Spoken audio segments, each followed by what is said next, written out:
Hello everybody, welcome to another stream. So last stream did I zoom in on this one? There we go. Last stream we started work on the OKLCH color picker. So right here we're just seeing it appear in a popover. Popovers usually disappear when you click away, but yeah, this one isn't because we're just testing it out. But the idea is we'll be able to change between different, it's a 3D picker, right? So you're picking across 3 dimensions. So you have to, there's 3 different views, right?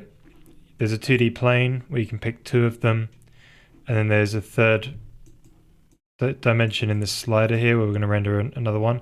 So this is lightness and chroma. So chroma is for how much color there is, right?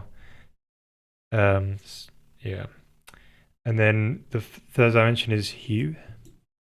So this is what the 3D volume looks like. Yeah, we literally just have to yeah, so we still have to render the hue in here, do a sort of a clicking code to select a color, but also it's not really rendering correctly. I got hue at 0. I'm seeing pinks here. It should start off with this kind of pink color at 0 hue.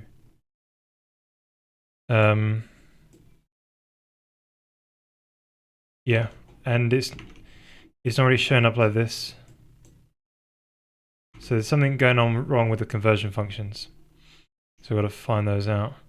So today, hopefully, we should be able to render these different views and this slider area here. And maybe we'll get the clicking code done as well. So yeah, that's what we've got planned.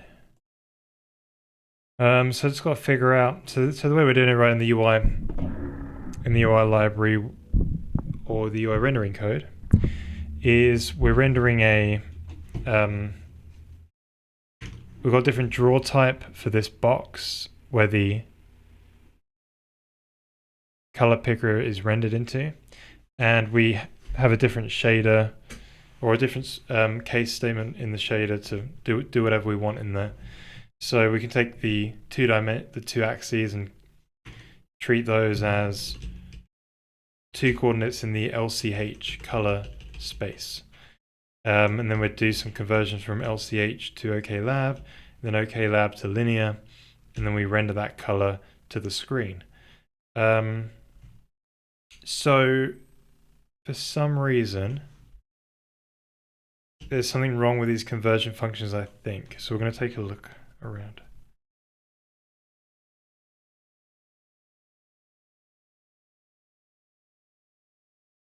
Yeah, just got to figure this one out really.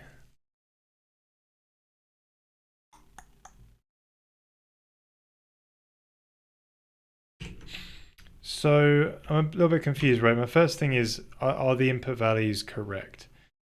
So what we're going to do instead is we're going to render out, instead we're going to say source color is equal to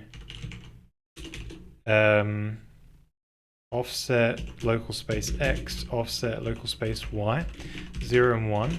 So we should see like a red-green gradient. Yes, that's what we see, right? So if you go 1, the X value increases, we get red, Y value increases, we get green, right? So that value seems correct. It's a minus, or it's a 0 to 1 value, shall we say, right? So I'm also a little bit unsure on what is the range of OKLab.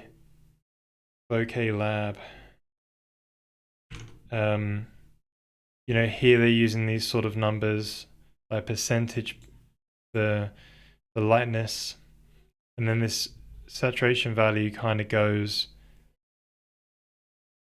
up to 0.3, and that's the most it goes to. But so if we're doing like 0 to 1 on each of them, then the y-axis should really stop at some point. So maybe it is kind of correct, right? Because if it stops about here and goes down, but then why is it showing? Because this is in the sRGB color space. Because yeah, we even got the alpha blending working, which is pretty cool as well. There's a nice smooth edge. Alpha blending, AA, anti-aliasing. Last stream. Yeah, so something's a bit odd.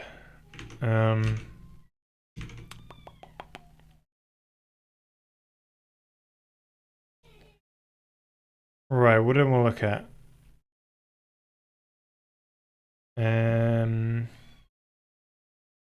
Yeah, let's go to the OK Lab. There's a sort of there's a post on it. Right. So if the values are sine times, let's see, chroma is from 0 to A and B might not be. Yes, if you use in radians will range from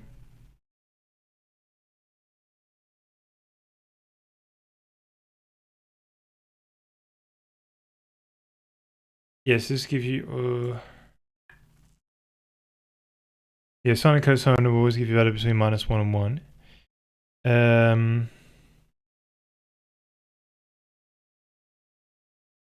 Yeah,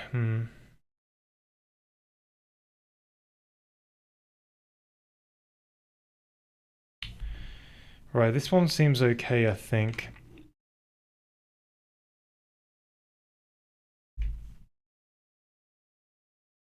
Yeah, I wonder what the min-max value is for OK Lab or OKLCH.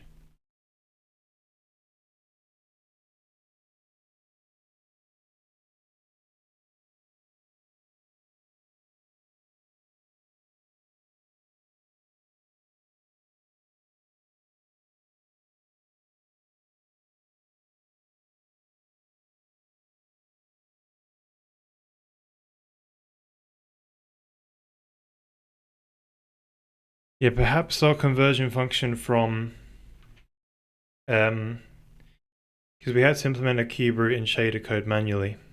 Maybe that could be the problem. Because we use this code.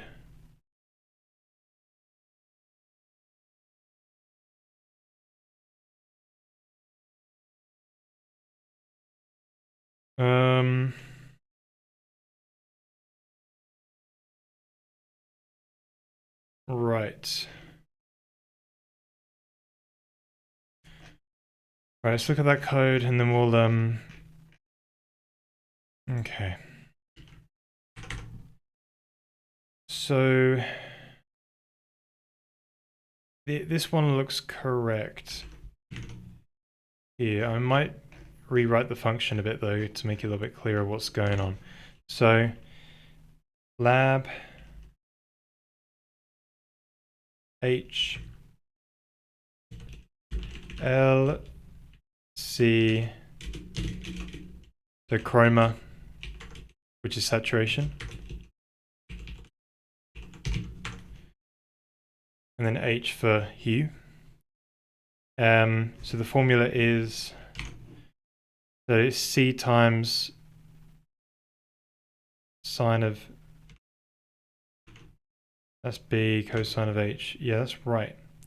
This one seems okay, it's very basic. Hey, Mitkaja. Sorry, Mit Cage. Cage, how's it going?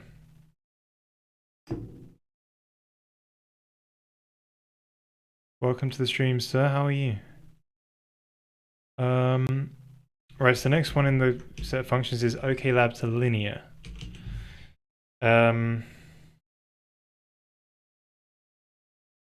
Seems alright. Right, this is not using cube root at all. So like, why is it a problem? So maybe it's not, maybe we're doing something okay?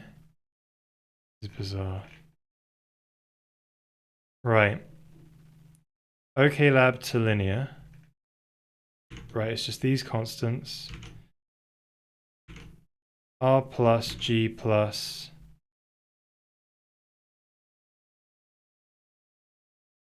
Oh yeah, G as in A and B. Right, lab, LAB. Right. Yep. Multiply on the end with a minus, a couple of minuses. Constants are looking alright as well. Then you cube it. And then you produce with these sorts of constants and multiply. Minus have minus. Yep. Right, this is looking okay. So, yeah.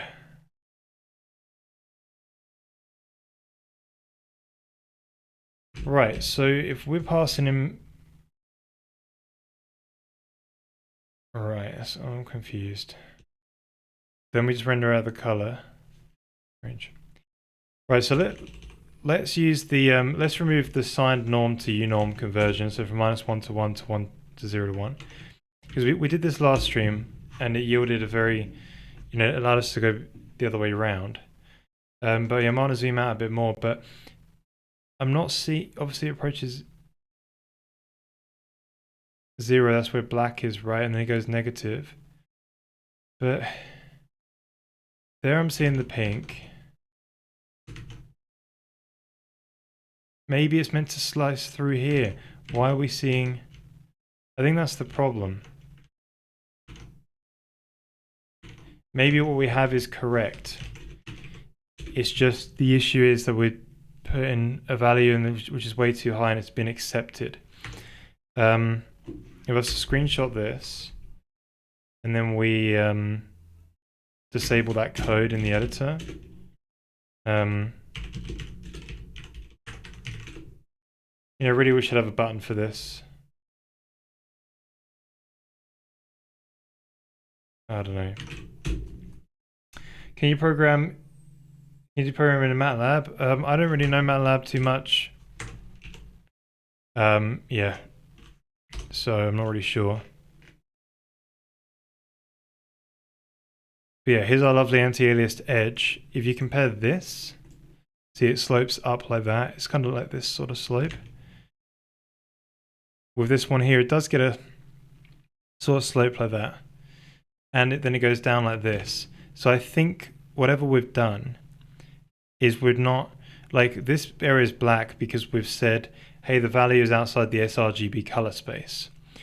But what ends up happening is this is in the sRGB color space for some reason.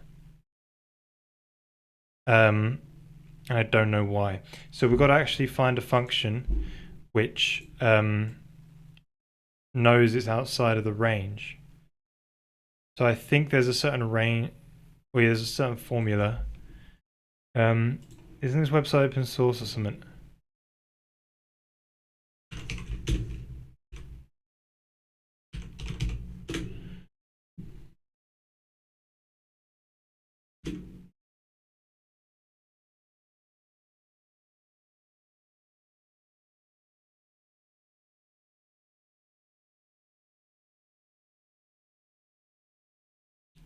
What is... Oh, his LCH and SK, so yeah, sure, okay. Got it. Yeah, so I think there's a function. Or it's all in JavaScript, isn't it?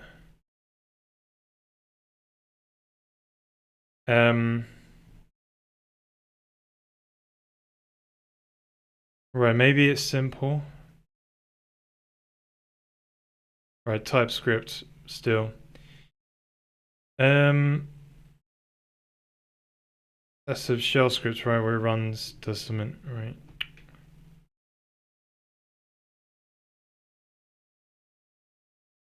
There is a view.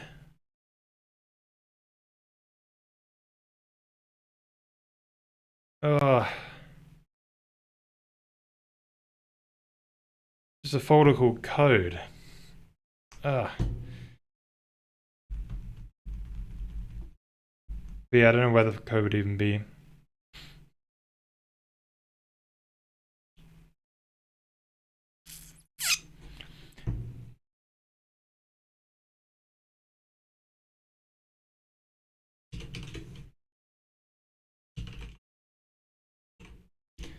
There's a way to view GitHub repos now. Online. There's an unofficial one.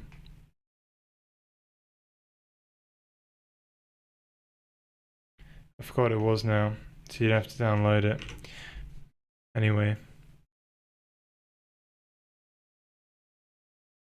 Let's see if we can quickly find it. If we can't, we'll just bail and find some other way.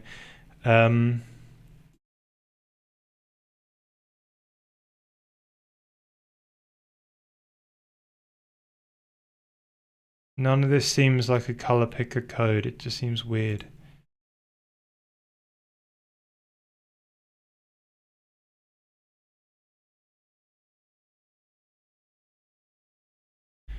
Alright, let's bail on that one. So, there's just so many files.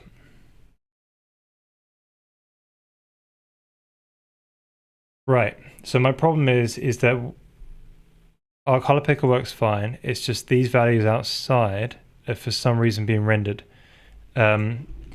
because this check here isn't good enough. So is HDR is saying if any of them go above 1.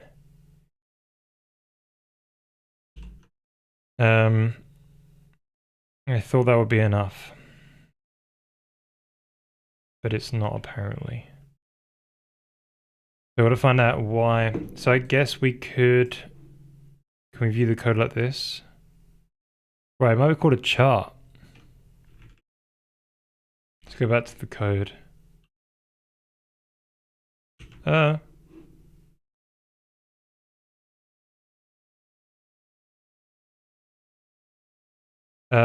Yeah, I think they call it a chart. Yeah, this will be it.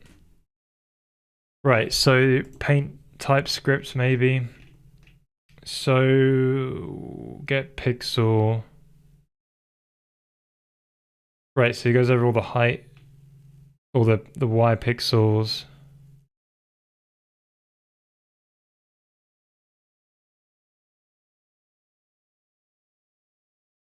Right, paint pixel comes from somewhere else.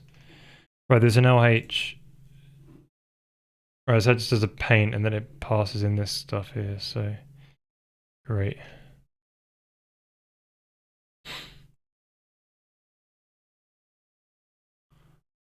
Right, there's a get color function. Oh, it goes over per X and then Y, okay. Whatever this pixel is here, get pixel.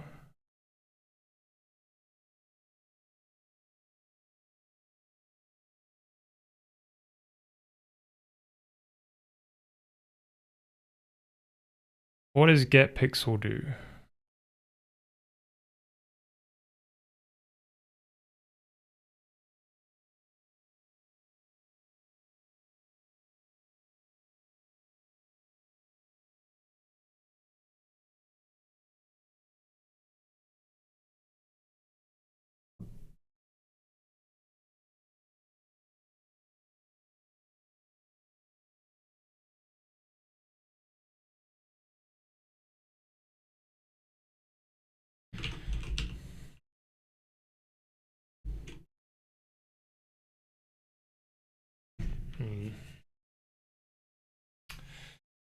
Oh, let's get one in now.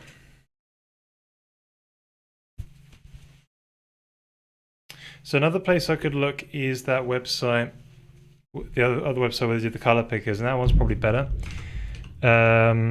OKLCH color picker. There's another one which is probably isn't as crazy. There was a good sample website. It's not this guy, it's the same guy. So there's a blog post by this person who made the color space. He then did OKLab color picker. He then did, here we go. He talked about different color pickers with OKHSV and stuff, but we're not using those. But he had an interactive comparison, which has the LCH one. So the source code is available here, which means we should be able to find this one quite easily then. So as you see in the OKLCH, when the hue is a 0, it's kind of pinkish, right? Whereas, so mine has this, I have this curve here, but this curve I'm not getting. It keeps going off until it goes to red. So yeah, we need to find out what is the condition they use. Oh.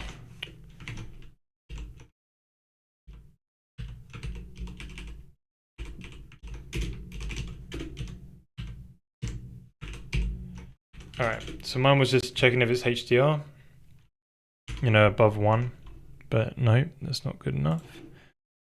So check the GitHub.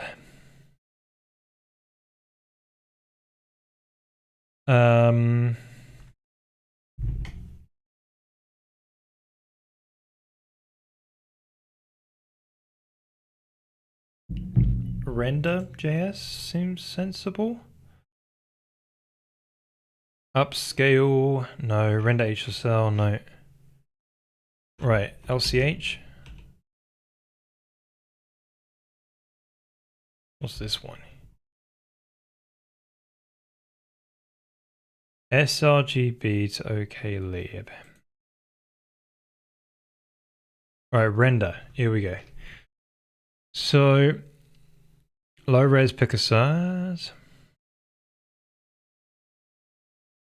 So LAB. It's on this one. Then here's another one. And then this will get put out to LCH, LC. So it's probably this one here. Let's inspect the element and see what it says.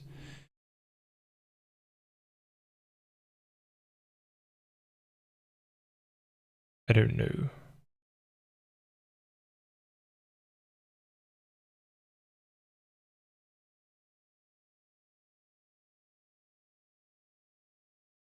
Yeah, I guess this is right. So what it's doing is it's going over all the XY coordinate.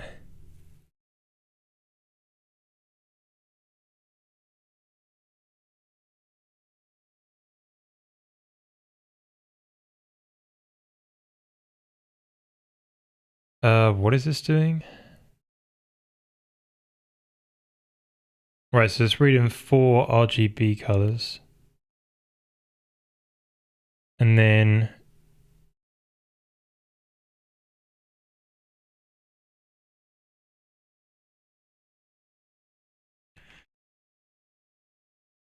right, so there's an RGB that comes in for some reason.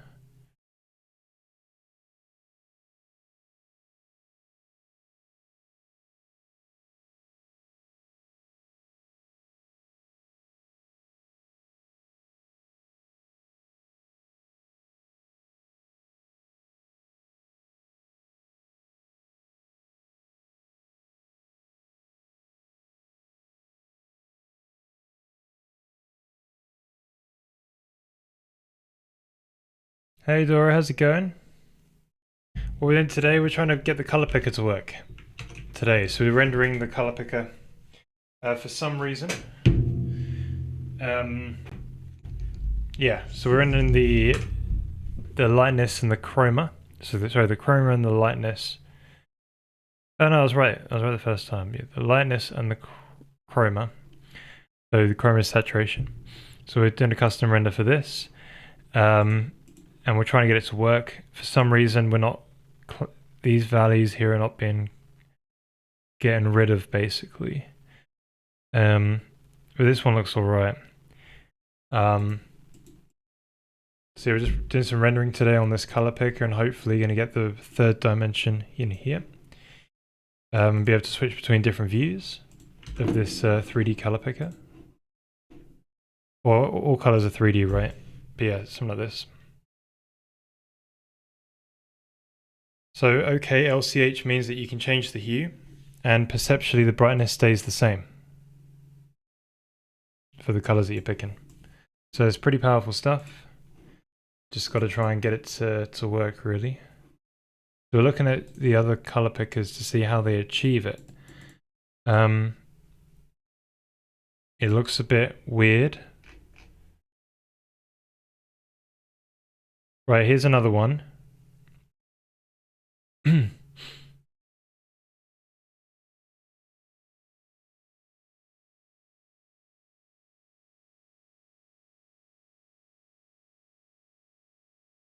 LC is fixed.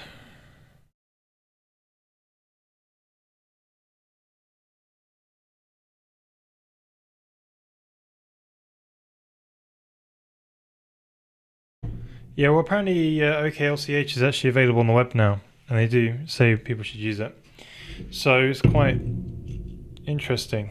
It's pretty cool. Yeah, pretty exciting stuff actually, because it should help picking colors, make it much easier.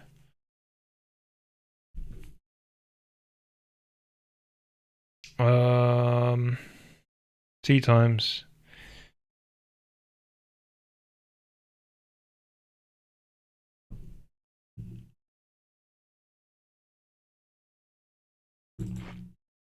Alright, this is doing a slider. This is doing this slider here, picking the hue. Is that what it's doing?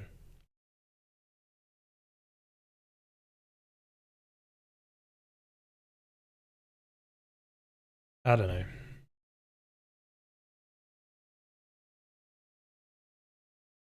OKLCH hue, right?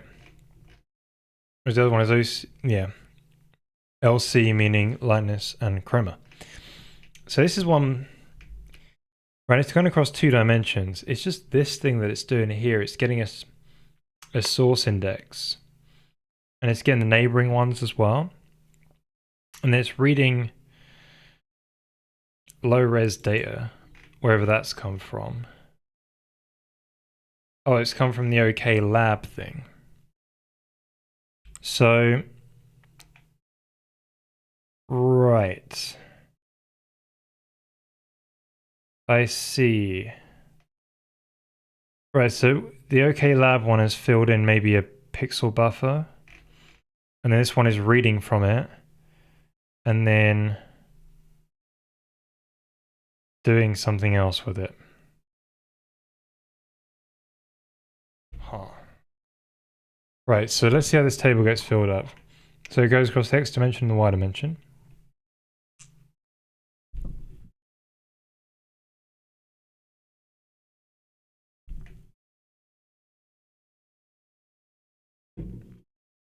Right, find Gourmet intersection. We haven't got this code here, so I'm interested in seeing what this is doing.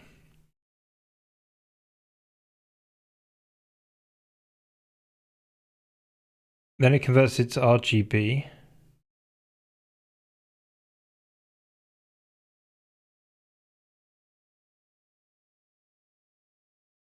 There's a C scale, whatever that is. And the alpha is dependent on, crying out loud, what is this? The let alpha. I is the X value.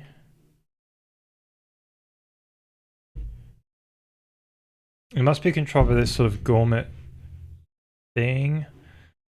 For this, changing the alpha based on the X and Y value.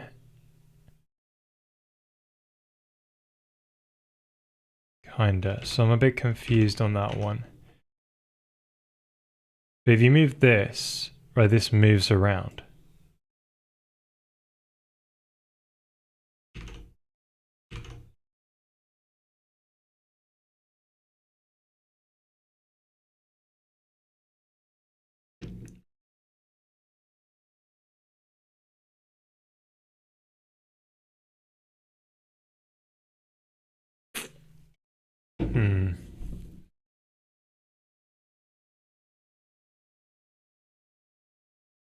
So they pass in some RGB value. I guess that's this stuff here you could change, right? If I change this and put FF in there, it instantly changes how this renders. Maybe that's how it's working. So you convert that RGB value that gets passed in into lab, and then what are you doing with lab? Well, you're figuring out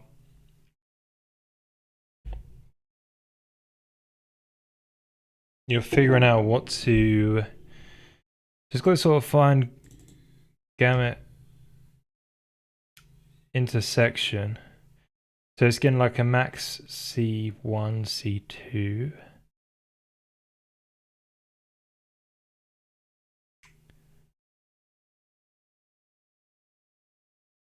But it's only doing that per X value. So per X value,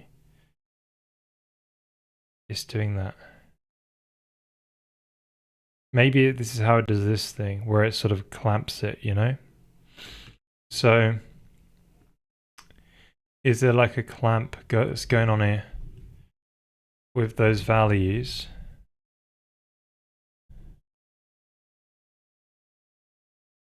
Can't see that in any of this code.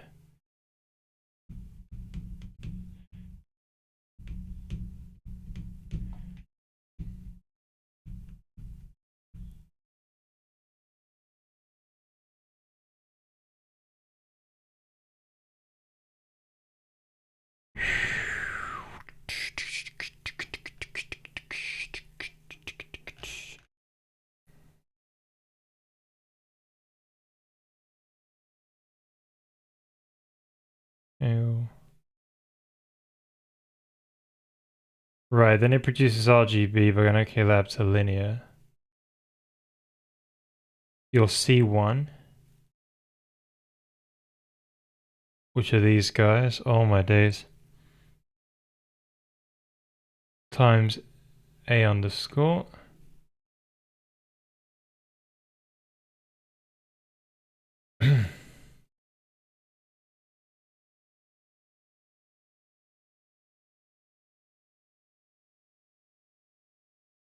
Right.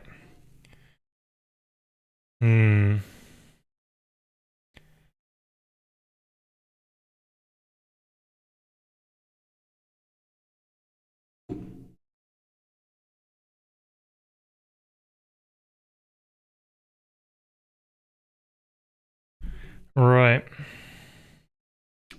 Still a little bit confused how it's getting this curve then. Doesn't seem to make any sense. Where are they doing the restrictions? I guess it's in this code here.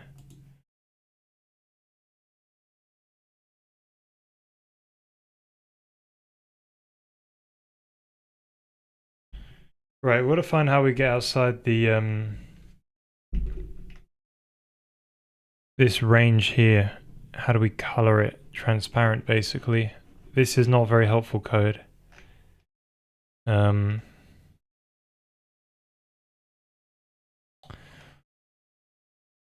Yeah.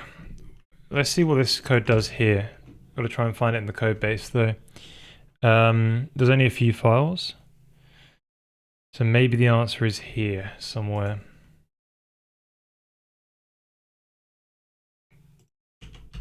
Oh, for crying out loud, who copies a space? Find gamut intersection. Right. So it's used here.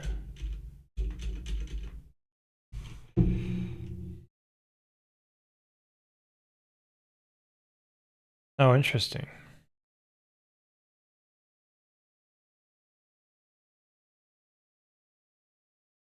Set up handler, LCH canvas.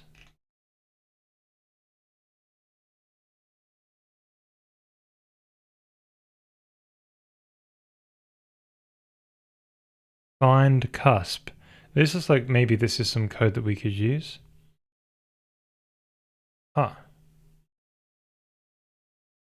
So maybe this is this. I don't know why. Is there two functions which do basically the same thing?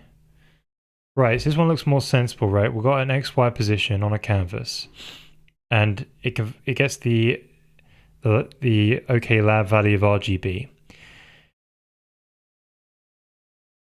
Where's RGB come from though?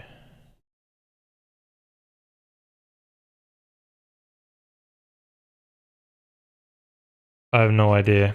Damn it, JavaScript. Ugh. Um, somewhere. Let's see if we can ignore it for now. So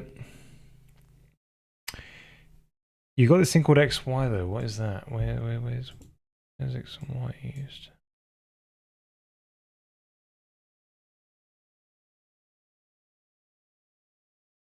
Yeah, lost in the source. Too much source.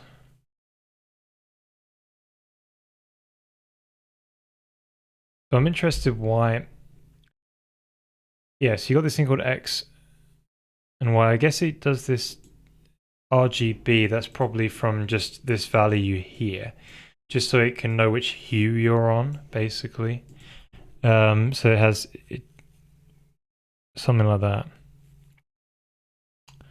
So your new C and new L is based on your X.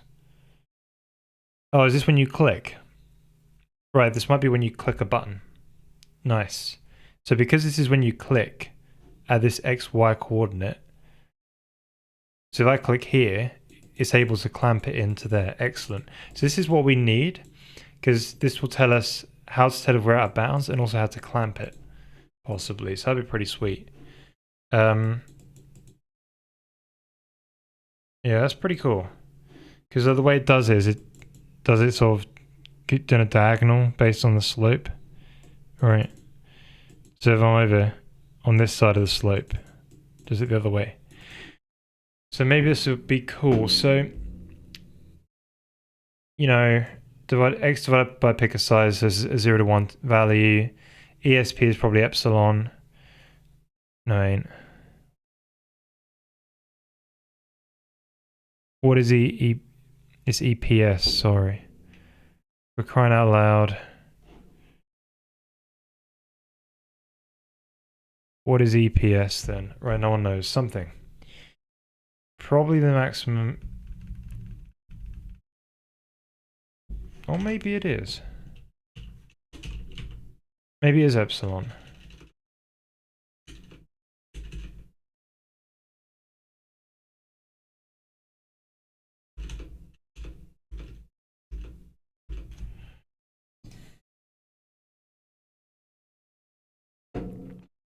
That might be declared in some maths somewhere.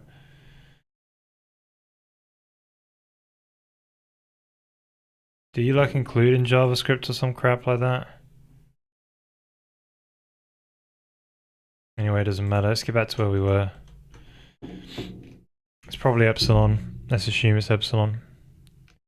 Right, LCH, LC, brilliant. So you got an XY coordinate. You somehow work out your new C, so your new chroma, and your new lightness based on the Y. And then you find your cusp, whatever that means. So we've got to find that function. Then if the new one is greater than the cusp for L, it does some kind of clamping. Else, it will do some clamping for the...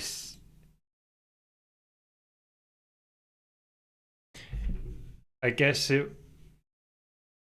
Yeah, it tries to clamp it in two different ways. I think. Then produces a thing called L0. Closest point and triangle will be better, but need to convert to a chromic point still.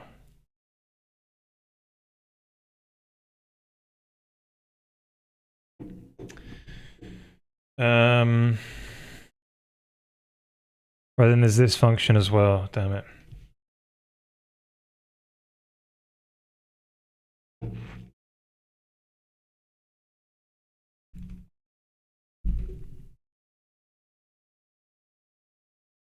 And then finally you go OK lab into linear space.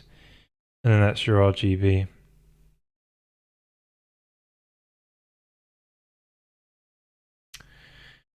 Right, well that's a bit problematic.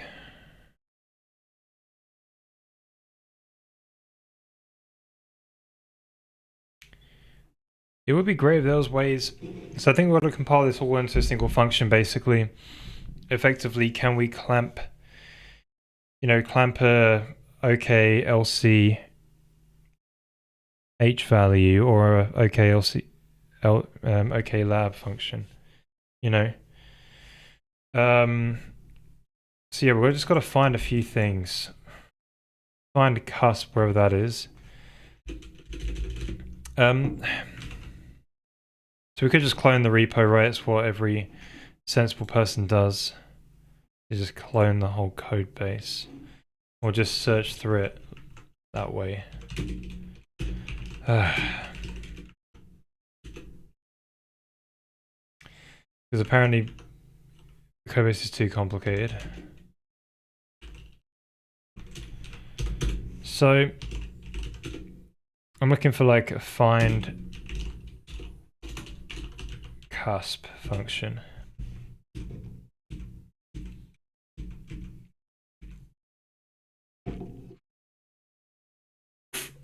Great. So A and B in lab. That's like a hue, basically. A and B you can use to get a hue. And that gives you your maximum LNC. See, what's interesting then is like,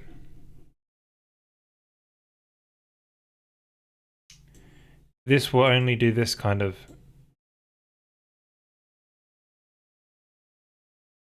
cusp, right?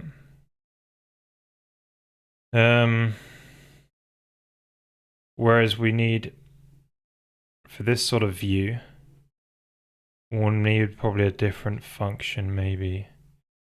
Well, you can tell if it's out of bounds and then not render it. Probably using the same stuff by clamping it. Yeah, doing a clamp. Something like that. So I think we can take that. Right, there's another one, find gamut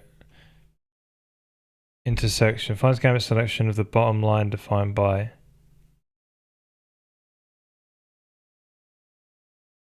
And then it's a whole bunch of this bloody code. My days, this is too complicated. See, when I find stuff like this, I just assume there's a better way. But this is the person who made it, so it's... there must be a simpler way.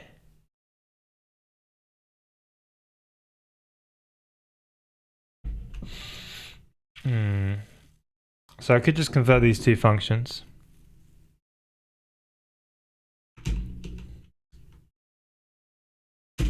So where was it? Let's go again. Right, so here's the other one. Yeah, so after you find the cusp, it will then, I guess, produce...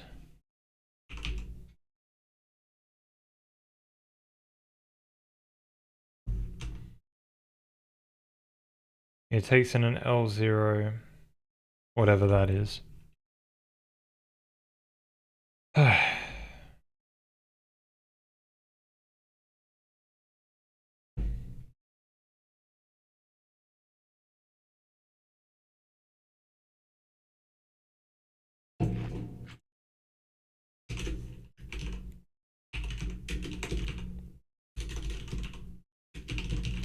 So maybe there's a way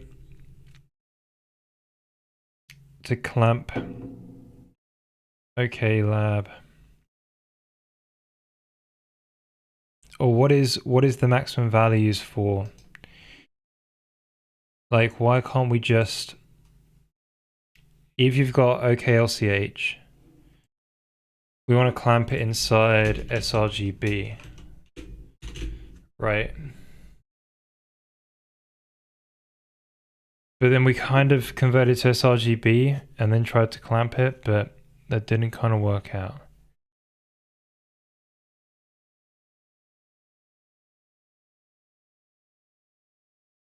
And doing image processing rendering between RGB color spaces, it's easy to end up with values outside of 0 and 1. Yeah, this is not anything to do with OKLab. It's made by the same person as OKLab.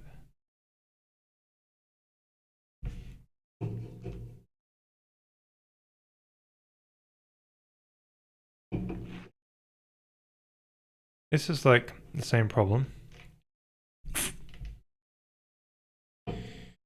Right, so the goal of gamut clamping is to take colors that are outside the target gamut and map them back into valid colors in a way that avoids perceived distortion or artifacts.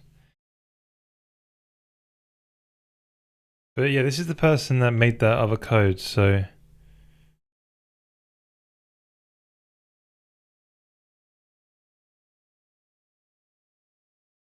he's probably talking about how he solved all those problems in this blog. So if you read this, we'll probably understand the code a lot more. Right, so this is probably why the code seemed kind of complicated. Yeah, because this is what he was being able to do, right, is produce clamping.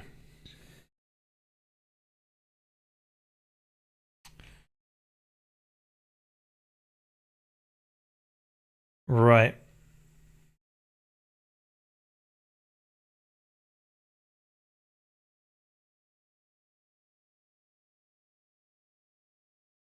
So it seems like it maybe is a complicated problem. Yeah, this is the results he was kind of getting. Oh.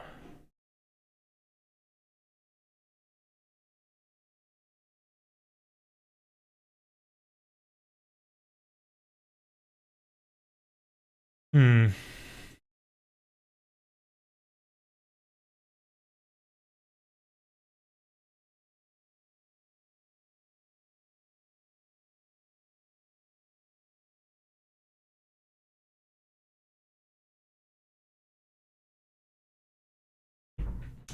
Conversions between gamma corrected or gamma compressed sRGB. Interpolation through OKLab, conversion back.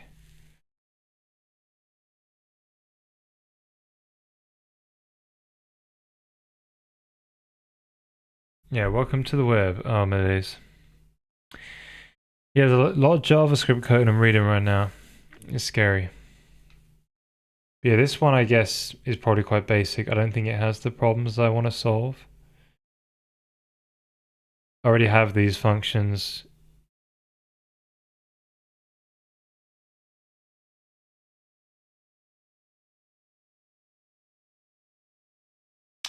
Well, this is do interpolation. We've not used it for that. Right, interactive view of OKLab. Maybe we can see something.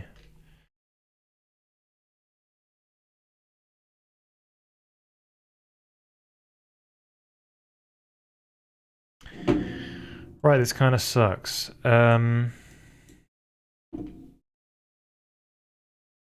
But yeah, so if I was to move the hue, let's have a bit of a play around with our code base for a moment. So if I was to take the mouse coordinate and represent that as a hue,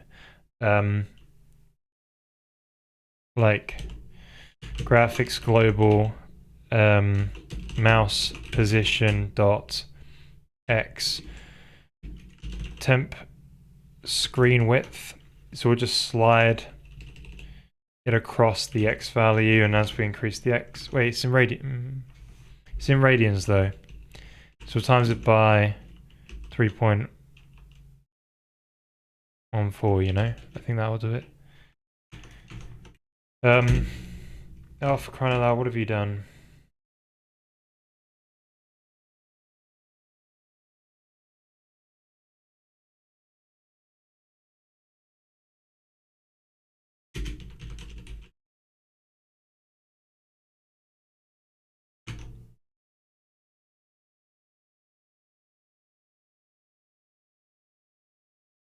What compiler is this?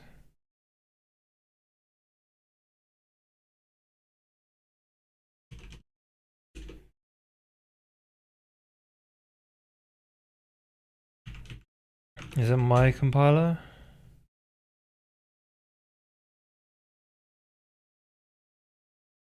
Game.h. Why are you including game.h in here?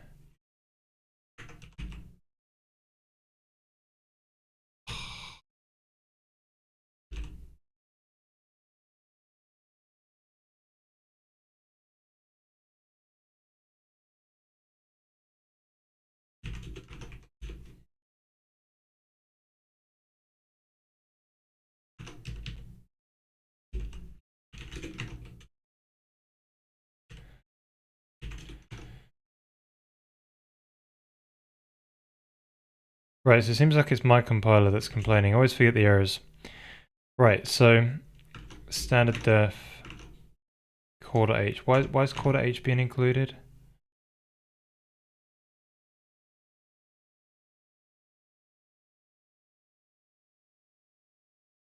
Right.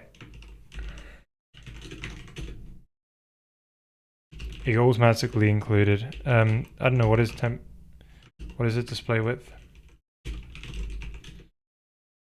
900.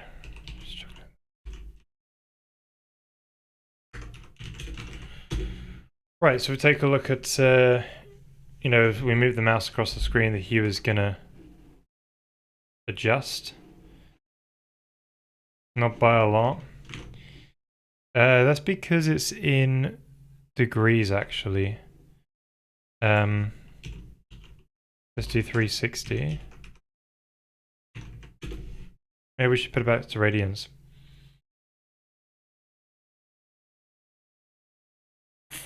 Right. So when my mouse is all the way on the left, it's a 0 hue.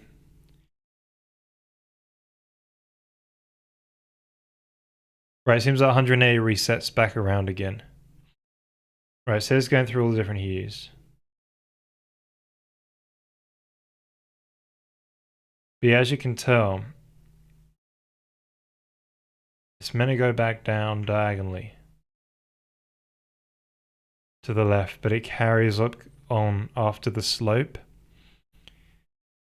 So we get the initial slope, it's just... I don't understand why.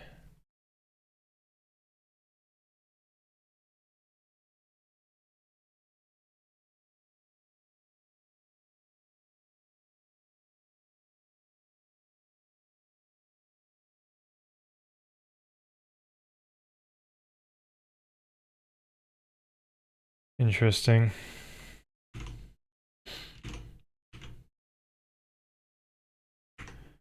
So when we go for the hues here, how does it look?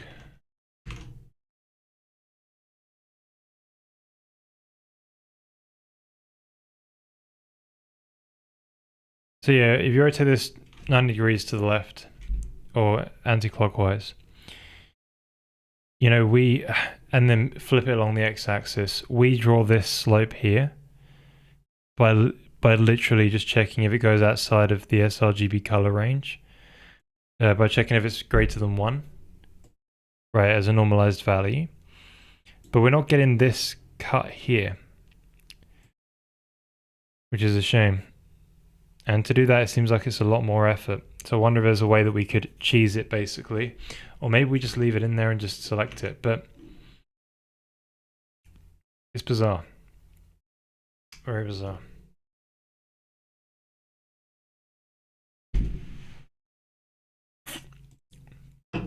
I wonder what the values are.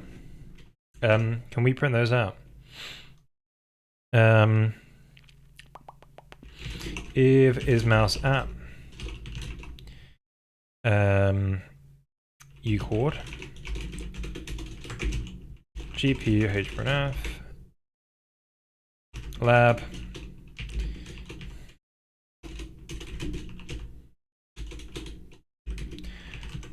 lab.x, lab.y, and lab.z. So LA. Wait, do you want to print out LAB? I might be better off printing out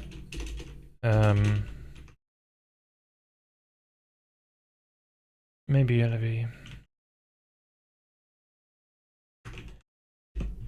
maybe print out a few of them. So let's do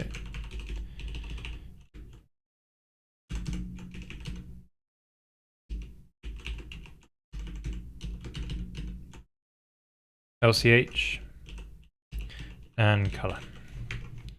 See what these look like as we're hovering over different parts of the image. The problem is though we've got this mouse coordinate changing in the hue, which is kind of problematic. So maybe we'll undo that. Well, let's just see how it looks one more time.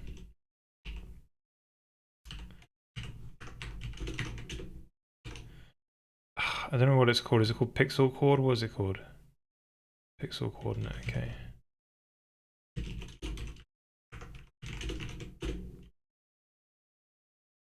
Alright, so yeah, so as I change the hue,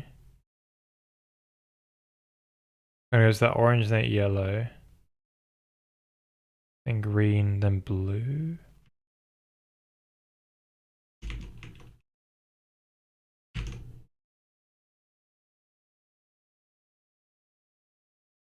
And then back to that purple, we saw it. Yes, yeah, so we're getting this. So let's delete that hue adjustment code. And see if we can have a look at the values and see if we can make sense of them. See if there's anything cheeky we can do and live with it, maybe, you know what I mean? So, oh, we got negative values. I did have a negative check in that HDR thing. I did have a negative check. Damn it. In his HDR. So maybe we should just label it is valid sRGB linear, or is valid linear. Maybe this is all we needed, right? And I don't know, and if so, I don't know why they didn't do it this way, where if you check the color is less than, so if any channel is less than, return false. If any color is greater than 1, sorry, less than 0, greater than 1, false, if not return true. This would be super bizarre, right? If they did all that maths just to get the rendering right. I know they did it to clamp the color back onto the but you could probably fudge it in some other ways. Right, yeah. It was kind of cool though how you could click and it clamps it down, you know, but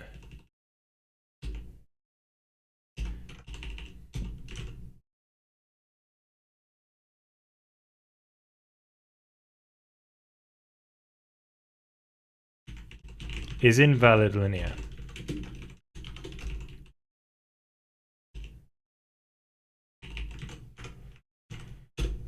Right.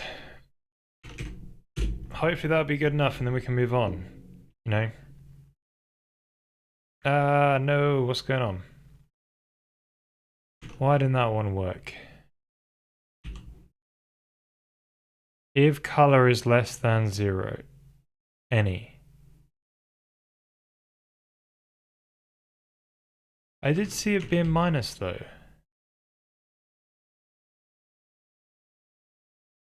In the terminal, it said minus. Why are we seeing? See, they're all negatives on the Y.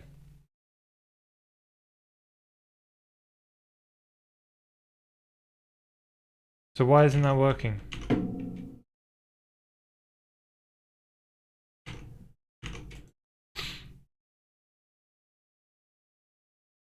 Any less than 0, return false. Any greater than 1.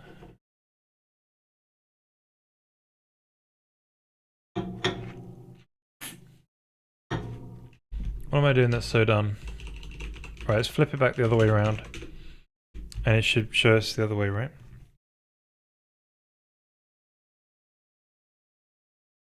How's the whole thing rendering now? What the crap is going on?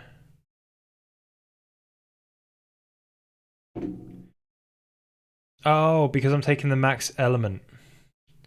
Right, I'm taking the max element and then doing a bit of anti-aliasing. Right. So in this case, if you got a negative value, you know, maybe... Alright, maybe it's this simple.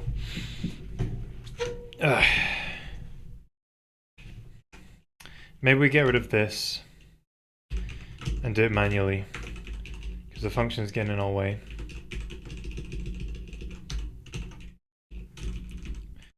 Right, so if the value is less than 0, alright, the other way around. If the value is greater than 1,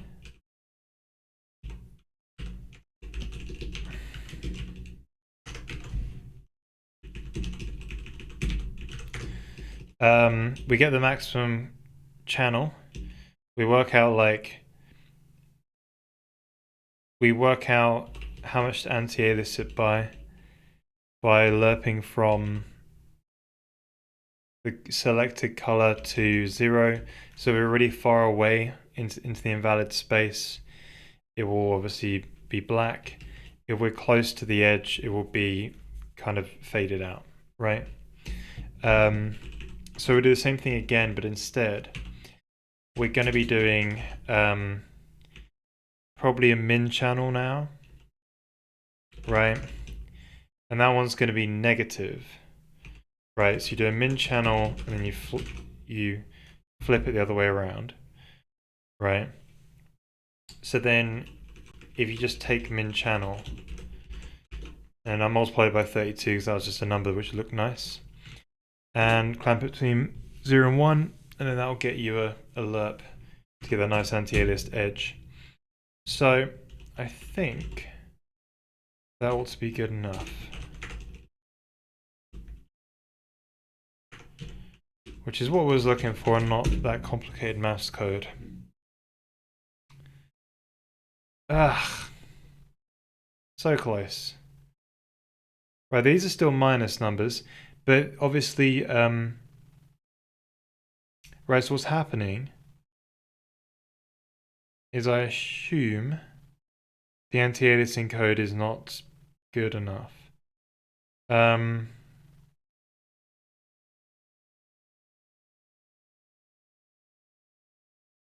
So very rapidly goes out.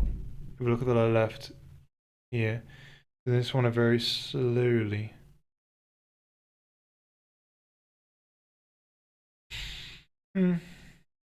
Something's a bit wrong with my...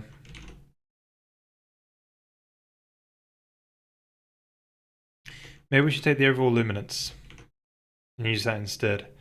Rather than max channel, do luminance. But then can you get negative luminance?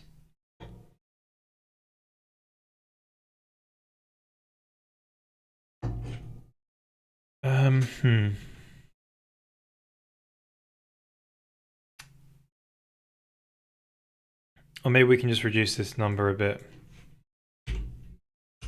Be a bit strange though.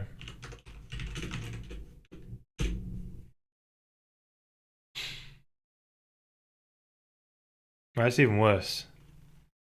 Wait, sorry, that's the greater than one, whoops. This one, this min element one.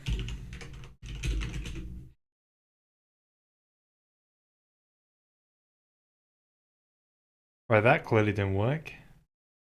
It means multiply it by more, so let's do 128. Let's,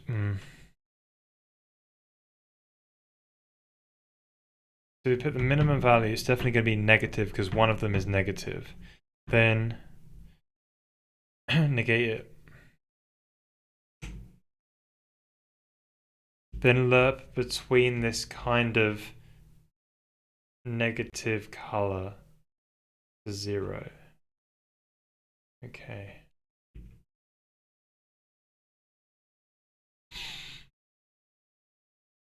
Right, it's getting better. It's still kind of looking a bit murky here, and this one here is bad.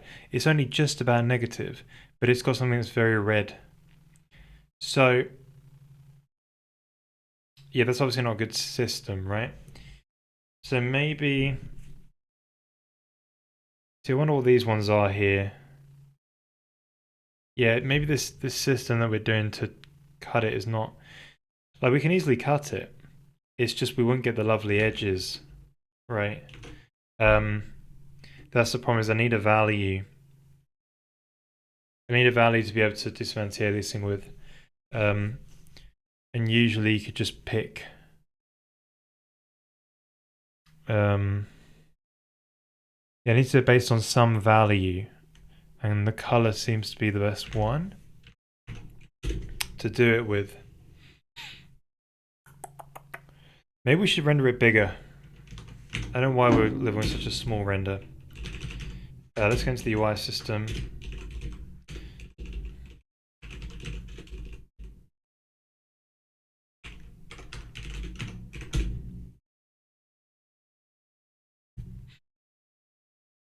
Right, there we go, nice and big.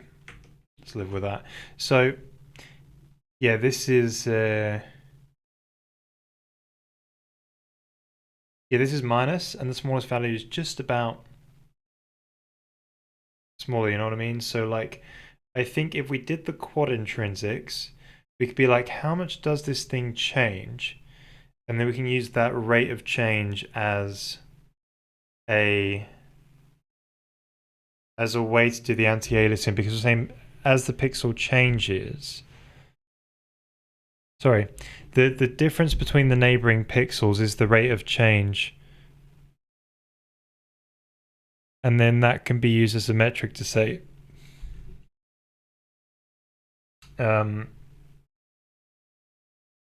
we do the anti-aliasing, maybe something like this. Perhaps we can do that. Hey, Swing Funk. Happy Halloween. Oh, okay. It's not really my celebration, but I guess thank you for the happy wishes. How are you doing, Swing Funk? How you been? It's been an absolute good while. What have you been up to?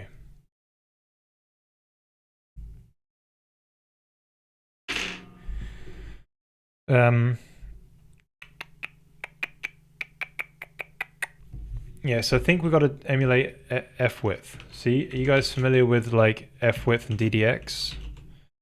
Same pixel shaders, you can get the derivative between neighboring pixels in a 2x2 quad. So f width is DDX plus DDY, or the absolute of those.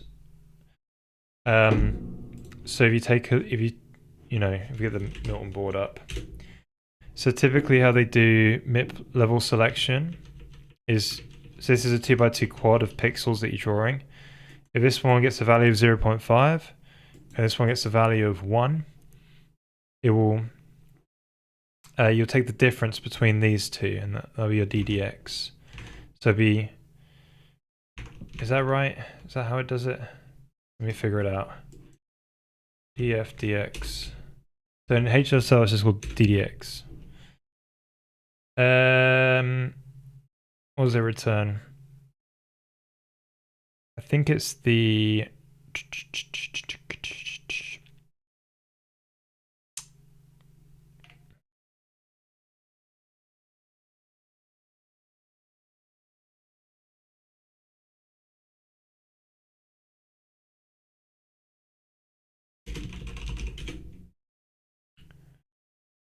see if there's a computer implementation. Oh, this will have it though. Right, so it's equal to, yeah, it's equal to the right hand side take the left hand side. Right. So, or it's the bottom take the top. So it's DDX DDY. So I think what we're going to have to do is, in our GPU shared, I want to make a few functions. We're going to make a compute. So if you align your wave such that your thread group is they're Morton swizzled. So we did this last stream. So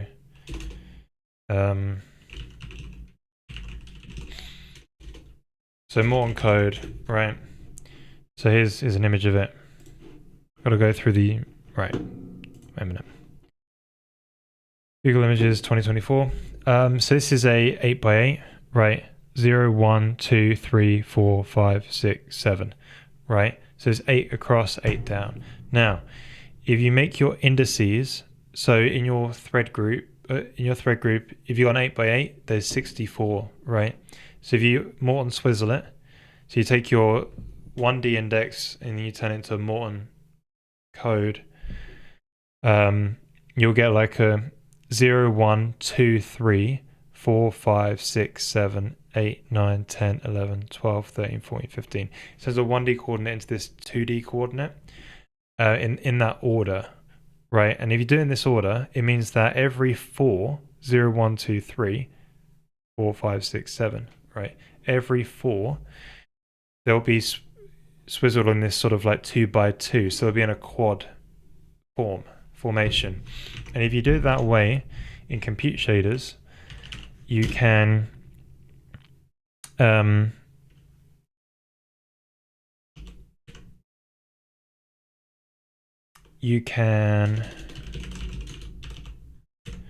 use the quad intrinsics.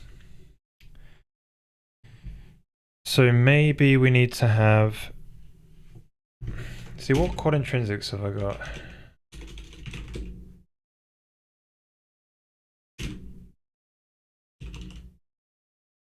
I just type wave in there. So a quad swap, these are available in compute and pixel shaders and whatever. Yeah, and then in fragment. So I think, crying out loud. Right, pixel. Right, so I only got them for floats. So these are the functions we're going to basically re-implement, but for compute. Yeah, so we're implementing for compute. I wonder if you can get ddx, ddy.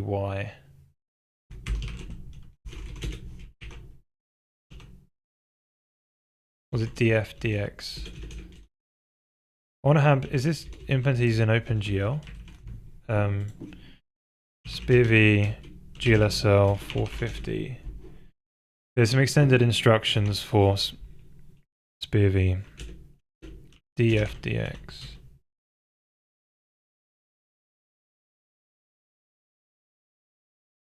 I don't know how I implemented that. But let's look at HLSL's DDX. Typically they follow what HLSL does. So is this only available in fragment or pixel shader?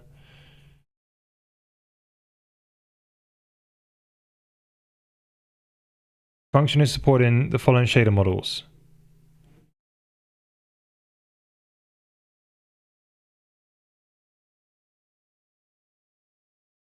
What is this supported in? Is this only in the pixel shader? Yeah, it's only supported in pixel shaders. Right, so we have to implement it for compute, but it's okay. So we'll keep the same sort of syntax. So what does coarse and fine do again? I forget. So this is the documentation I wrote when I wrote the shader compiler. Returns the difference between V in a quad along x-axis. Returns the difference between... Right, so this does it, if you do it as... Hang on a minute. Thread 0, okay. Where's the coarse one? Fine and right. With high precision, usually using the top or bottom. What? Based on external fact. Will be based on fine or coarse based on external factors. With high precision, usually using the top or bottom based on where the current thread is.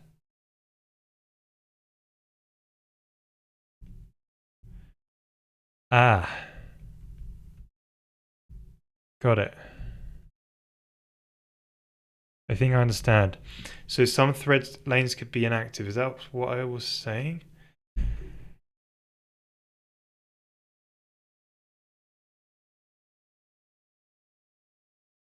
With low precision based on the same value across all threads in a quad. Right. I see. Right. So fine is going to actually do it on your neighboring tile, whereas coarse is going to do it if there's some helper lanes, it will not do it, or something like this. Sharing it would just do it on one of them, pick one of them or something. I think that's why the way it works. Anyway, all we need to do is one. So we'll just do compute DDX. So in this case, we'll pass in a value, and then we just simply do it with a quad swap. So quad swap x.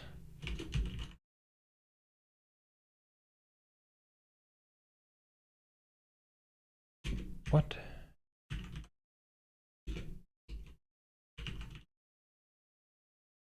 It's right there. Anyway, so this swaps it with the other thread along the x-axis. Maybe we should get those docs. Pixel shader.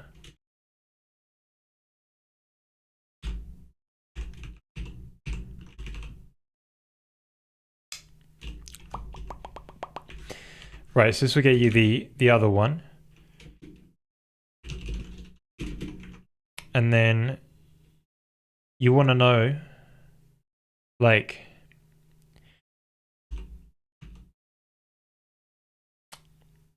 so if you do a quad swap,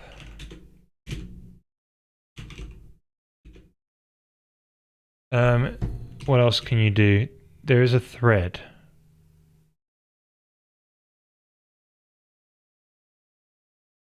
Interesting. You can also get the wave index as well. If you get the wave index, mod it, then you can know which way to do the subtract. But I think you maybe want to do a read. So maybe we need to do a read thread at.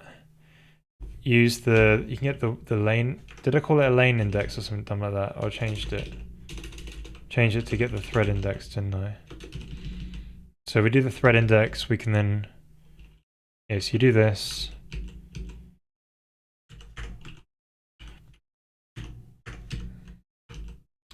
So you get the quad index from this by just ANDing it with ANDing it with 3. So that will get you, that's the two lower bits. So 0, 1, 2, or 3, that will keep. Then you can do the quad read at, read thread. So the value you want to read on the other thread be a quad index. So you just want to read, effectively, if you're at 0, you want to read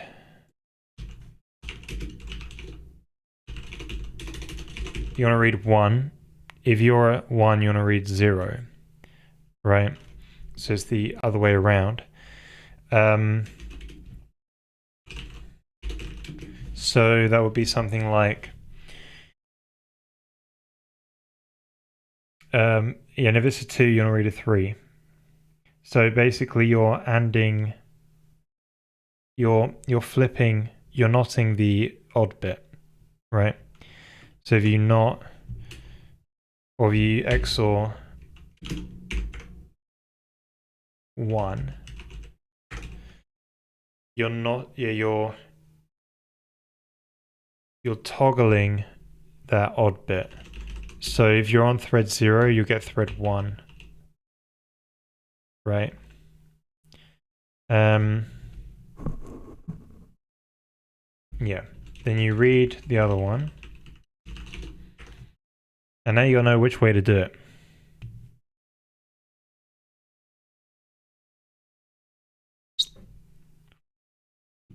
I wonder if there's a good trick you could do, because how would you get them? I guess you could read yourself, right?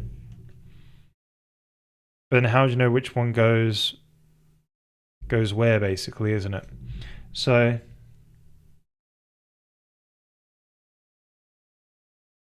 without an if statement. So you can and the bit out, then or it in. Yeah, this would be it. So I think you can do this, right? You and it out.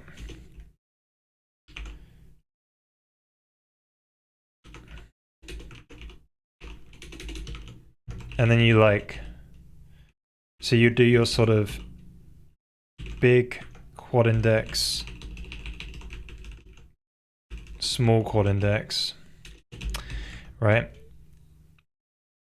And that would be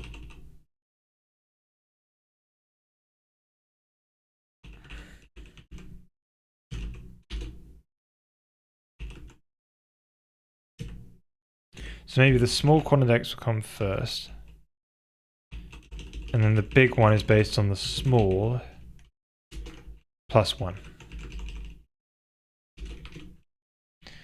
And then you can basically read 2 of them. So if you read yourself, I think that should be okay. So if you say read small, so you get your big small.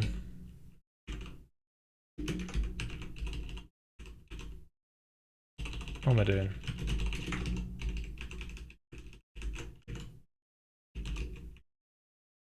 And then simply you return big takes small. Maybe there's a better way to do that, I'm not sure. I wonder if you can do it in compute quicker than that.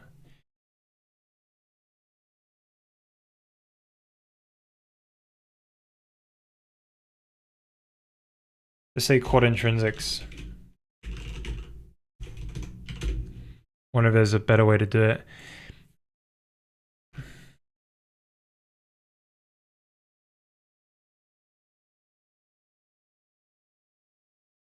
Typically, they have implementations of them sometimes in pseudocode.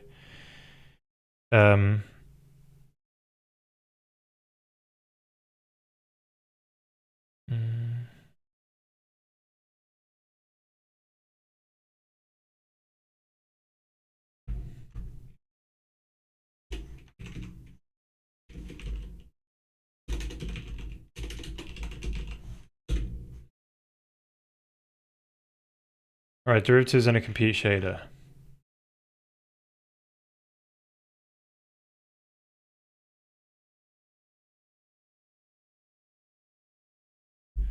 Maybe they just do it specific for each shader and they don't have a general function for it, maybe. Read across x, y. Because sometimes you only need the absolute value of it anyway.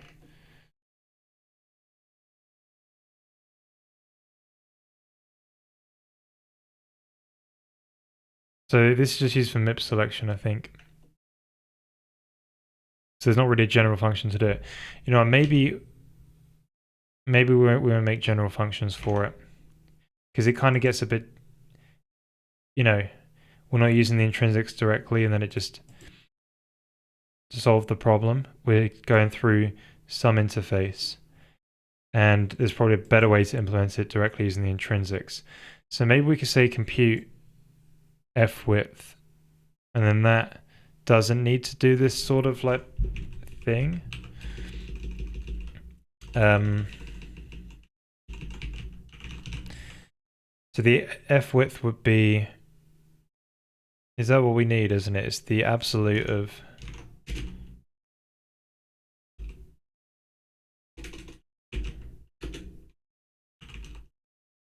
yes, ABS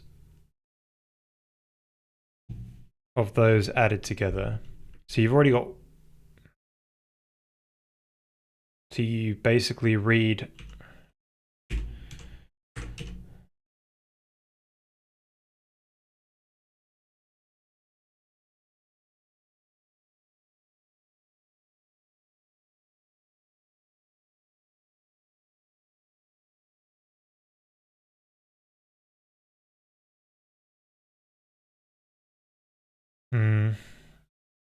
yeah. So we'll say x, other x, quad swap x, quad swap y, then return ABS of ABS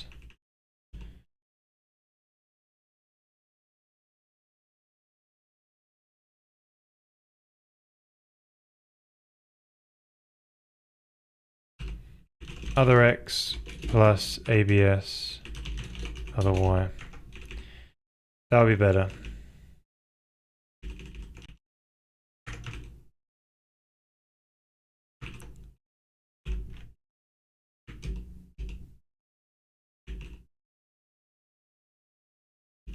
So we try that out. When we calculate the anti-aliasing, what we're saying is how much does the min and the max value change over a course of a 2x2 pixel, right? So I think we should be able to get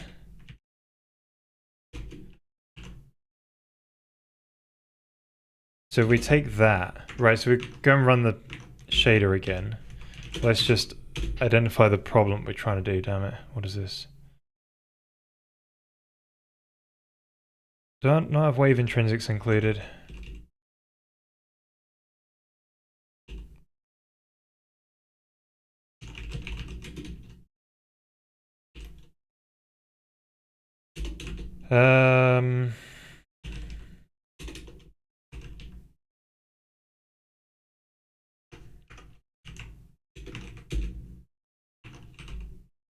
All right, float 32.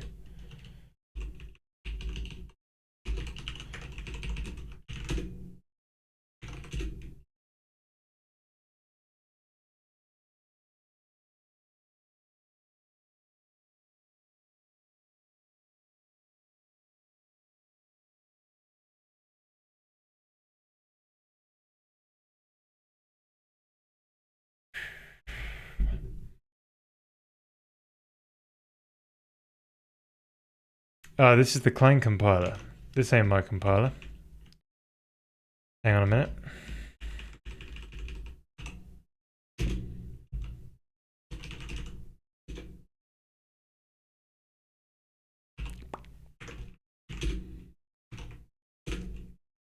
Cool.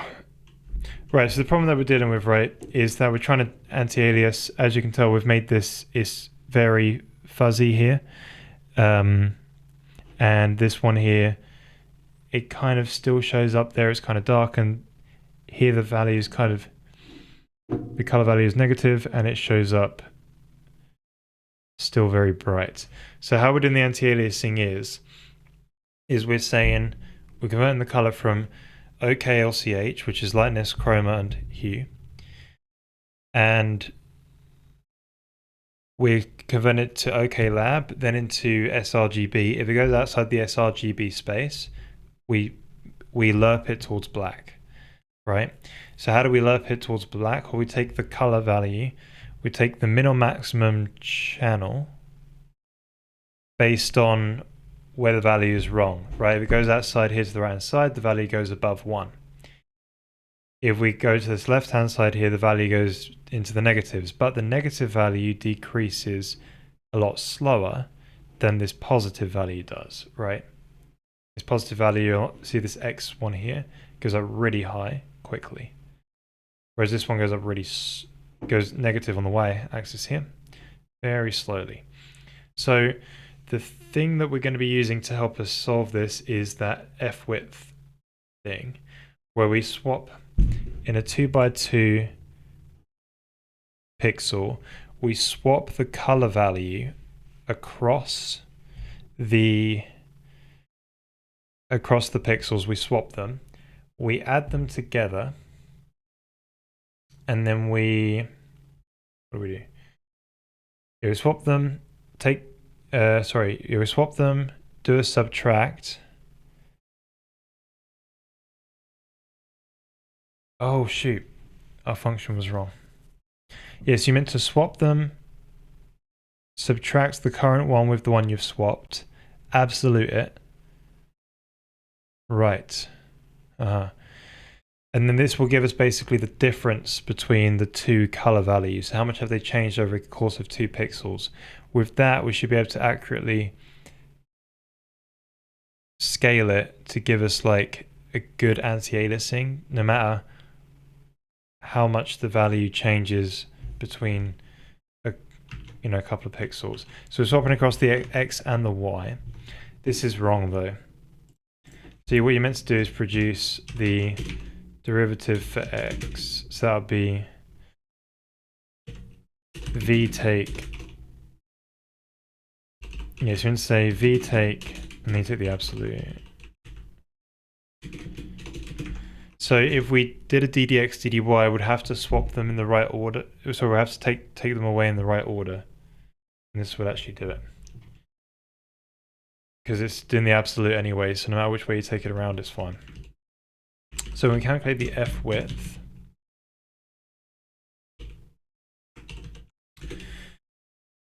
so you want to do it here where all of the threads are active. If not, it won't happen. So we want to calculate, which means we've got to do it for all of them, unless we. Well, yeah. So we've got to produce a min channel and a max channel.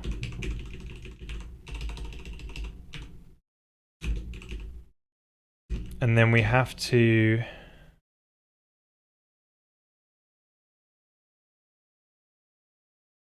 this sucks. They all have to be active, you see. All the lanes have to be active. So I guess I have to produce the min F width, which would be compute F width for min chan. So that we can't go in the if statement because some of the lanes will become inactive and then it won't work. The undefined behavior. And then you can do the if max channel greater than 1 problem. If min channel less than 0, another problem. Then from this we can take the F width max F width and use that difference as the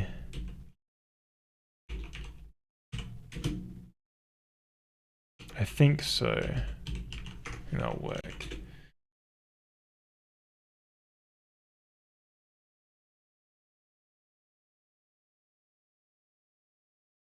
No, because right, so if it changes, we've got to do something else maybe. So if the value changes, there's probably got to be a division involved somewhere or something like that. If the value changes a lot, max F width is going to be a big value. If the value changes a little bit between 2 pixels, it's going to be a small value. So how are we going to produce? Right, so it's a big value, which means the color needs to change a lot before.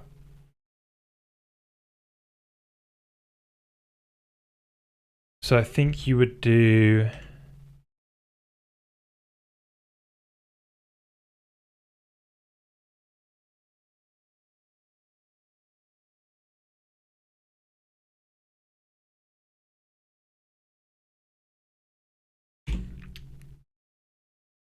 maybe do something like max channel divided by, or it's the other way around. So in this case, max channel would be greater than 1. So you probably need to take away 1 in this case. So now that's kind of 0 to 1. So say if you've got a value of 0. Oh, for crying out loud. Let's get a sensible calculator out. Right, so you've got a value of 0.1, let's say. And you could get a big difference. So, or you get a difference of say 0.25. That'll get scaled up to 0.4. But if you have a small difference, that will scale it quick. Okay, is that right?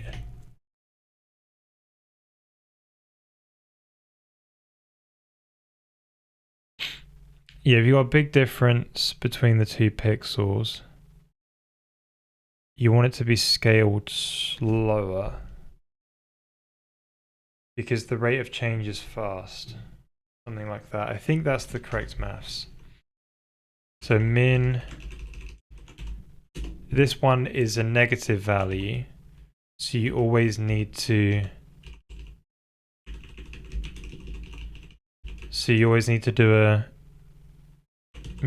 negative min channel because it's going to be negative, and that puts it between 0 and 1, or 0 and whatever, a positive value, and you divide that by the min f width. So that should be the correct maths. Right, let's give that a go. Hopefully that's sensible. And lovely aid. It's so damn close. Can you see that?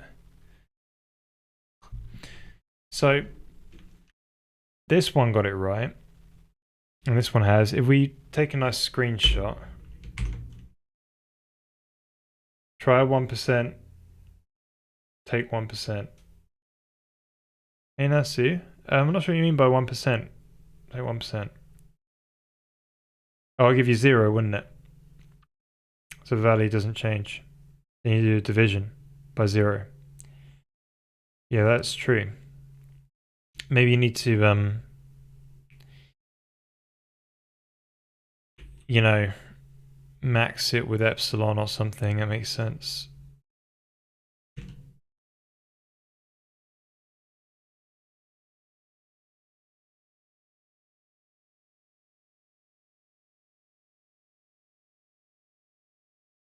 Hmm? What do you mean? Try 1%, take 1%. What you saying? 1 take 1 is 0, right?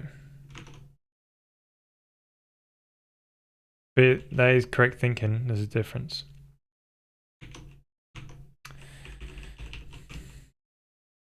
So I did this right. So it's swap and swap. And then other x, the ABS of ddx. Yeah, that's right. You add them.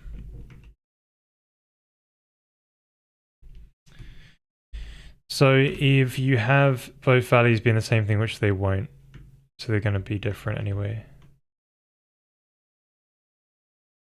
0.009. Why is that?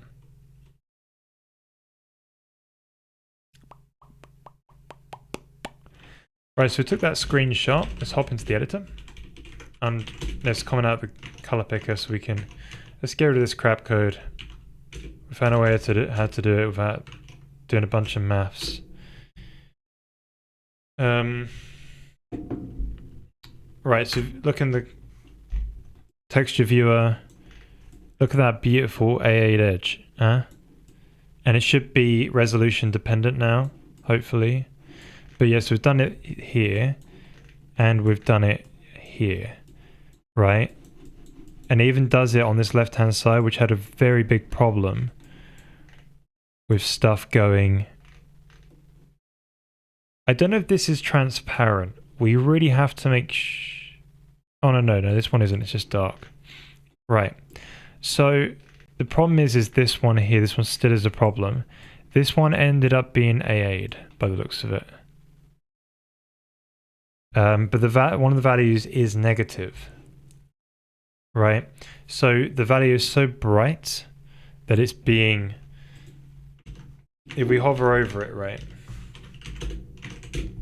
what you'll find is that it is a very bright, if you look at the color down here lower left, it's a 1, right up here it's a 1 on the red. Well, okay, bright, but I mean it's very saturated. But it's got a negative Y value.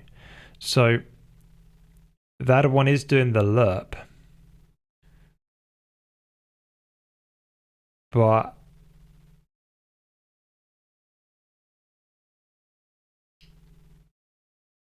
for some reason it's not doing the lerp, and I don't know why. Color. It might be. No, the channel gets dark, it gets brighter. Is that what it does? It's a damn edge case, that's what it is. Literally. So it gets more and more negative, is that right? Okay, it gets more and more negative.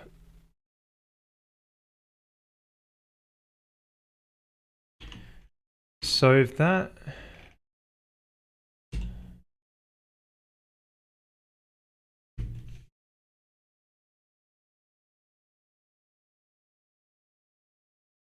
So we've got a min channel, min element, F width on the min element. You're doing the take away with a negative value, isn't it?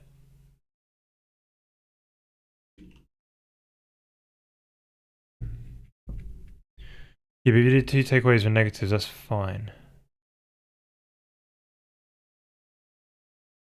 There's 2 negative values. Maybe we should have been taken away from each other. If you take away 2, if you add 2 negatives, it's like going backwards, right? So that means if you negate 2 negatives, it goes forward. And you take the absolute of them.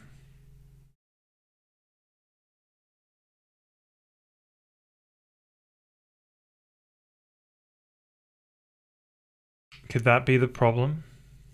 I don't know. Let's absolute it, because my suspicion is no, it's not a problem. But let's just try it out because it's just easier to try it out.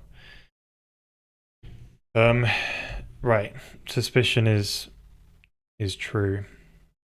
We're not seeing any difference. So there's the F width. If it's less than 0, flip them in Chan, divide by that. Maybe it's not enough. I don't know, let me times it by 10 or something and see what happens.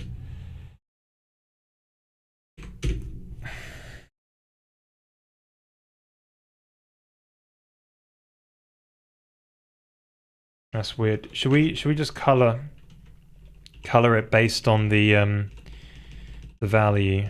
So we'll set it to like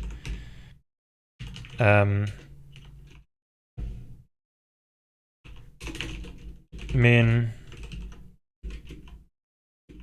So we're coloring it red, or we should color it really green. Something a little bit different. Kind of how green it will go. Green's brightest as well, so we'll see something. Well, I'm not seeing anything there, that's weird.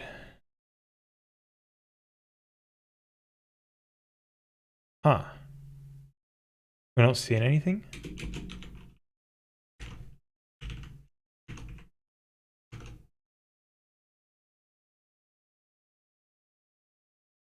Ah, because the max channel is...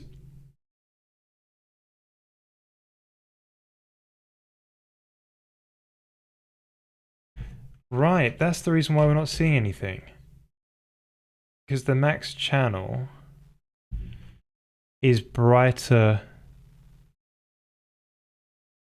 than 1 at that point as well. We're crying out loud.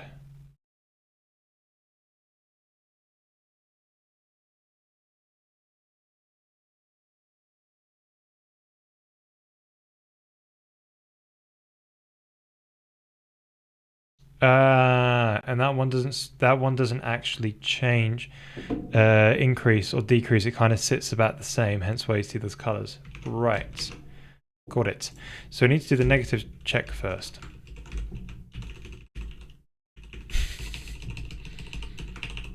Man, that was so problematic. We found it now. Right, so we do this properly.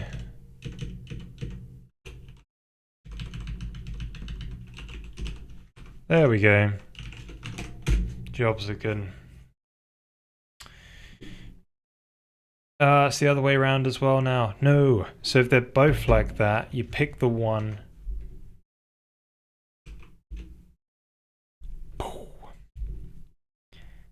So if they're both wrong, you take both the differences, add them together, and then that'll be your result. Okay.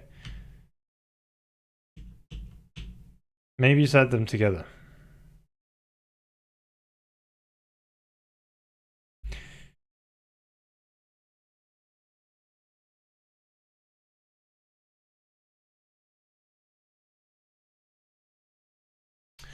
Right, perhaps we could just do something like this.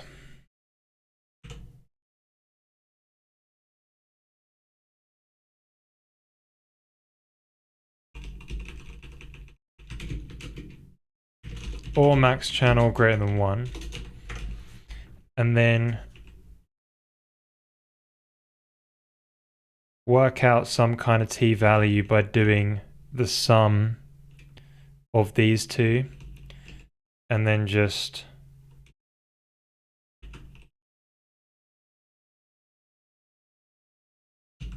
maybe this is good enough.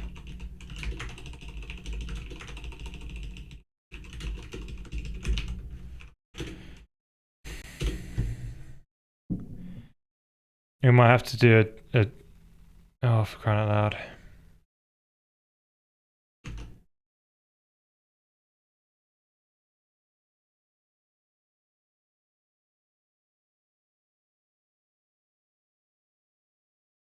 Right, maybe you keep that.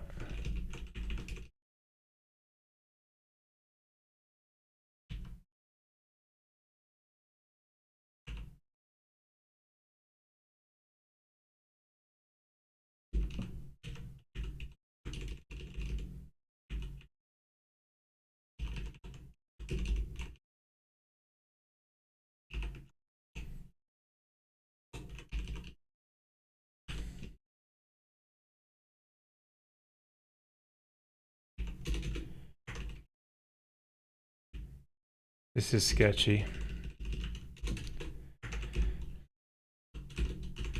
Right, so the new thinking is we'll just have a thing called t. Start off as 0. Then t is going to be plus equal to this.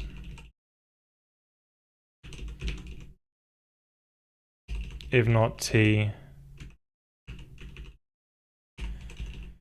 Here we go, so the maximum range, t is plus equal this. And then we'll clamp t between 0 and 1.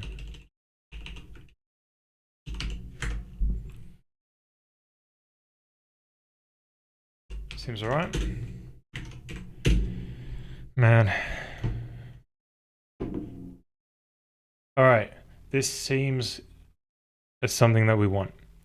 So we're going to take the screenshot, and then we're going to simply go into the editor, comment out the color picker, and we're just going to examine the screenshot, make sure the AA is correct. Then we'll shrink it, and then we'll do the same thing. So that kind of looks like a nice AA, right? And then as it gets to the corner, look at that. Oh. And then we scroll around. There you go, look at that AA. Pretty good. AA all around. Right, so I'm glad we got that AA working. So it seems like now we should be able to just do the rest of the color pickers quite easy. We've got one of them done, so the rest should just work. So this is interesting.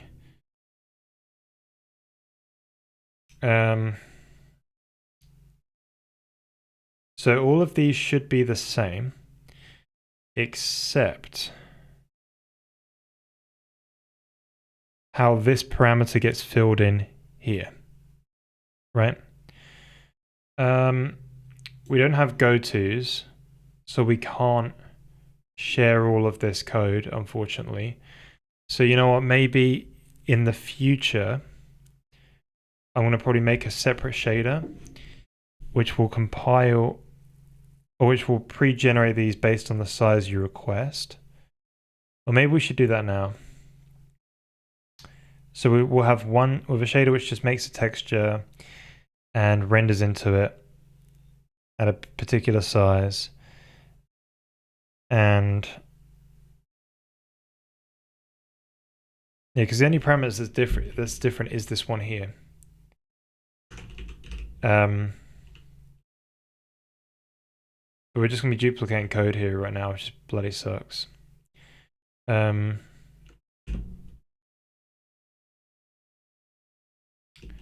But I guess let's just do it. Right. To do deduplicate color picker code by rendering out to a texture and rendering the texture. So this will not make the UI shader bloated with a bunch of extra code it doesn't need. So with these different view modes, literally we just changed the LCH. We've got to be careful though. I think that H might need to be scaled by something. But yeah, let's just have a bit of a play.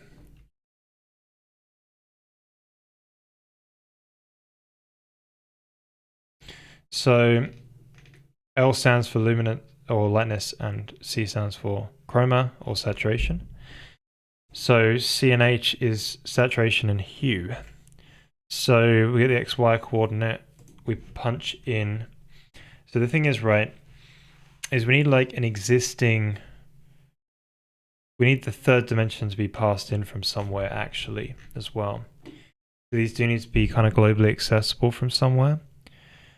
You know, let's just do the proper job. Let's just make the custom shader and we'll render out to it. Yeah, because we're gonna have to do it anyway. Right, I'm just gonna take a quick break and get a drink, and then we'll make a new shader, render out to a texture, and just based on the size of the color picker widget and what you have selected, and then we can plug that in to the UI to use a sub portion of the texture and, you know, for the color picker widget. Right, be right back.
Right, welcome back everybody.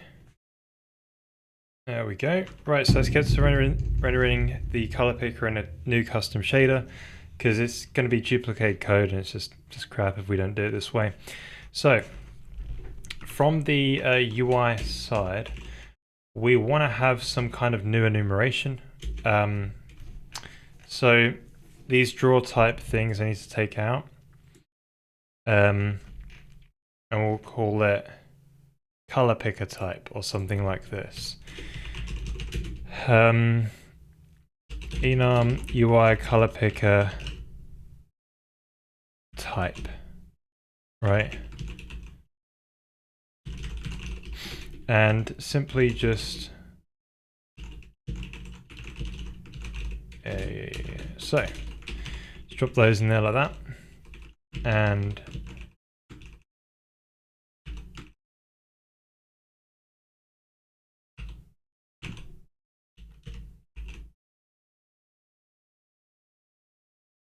color picker type minus chroma hue, and so on, right? I don't think we need a count. Maybe we need a count. I don't know. We'll see. So, right. Here's what we're going to do now. So, in the UI, we probably are only going to have one color picker open at a time. And that's going to be a limitation to the UI system. I don't think we're going to need one.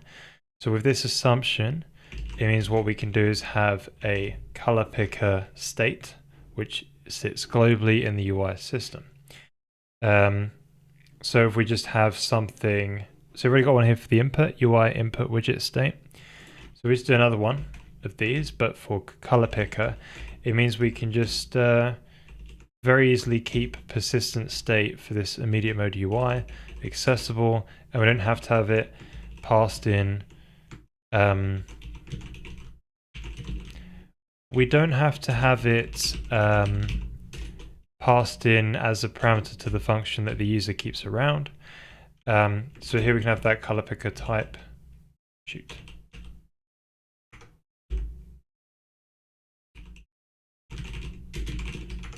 So what is the type of color picker that you have? And then we want to have other things like what is the actual value you have here, right? So you've got LCH. So we'll have like a float, or a float 32 times 3, so vector 3, with an LCH value. Right, and this one, we're going to make sure the GPU gets hold of this and puts it somewhere so the shader that renders it can have access to it. And then we also need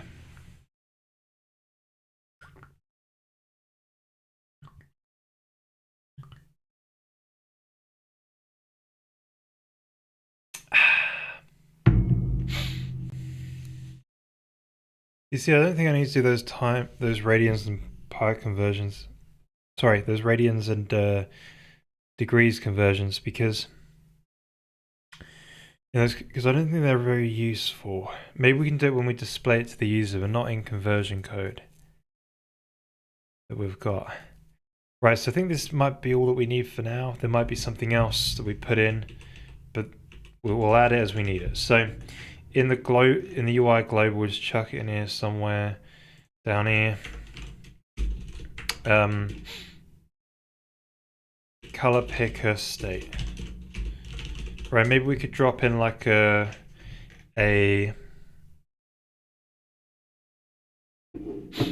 ID hash or something, so we could know if multiple have been opened or something. I don't know.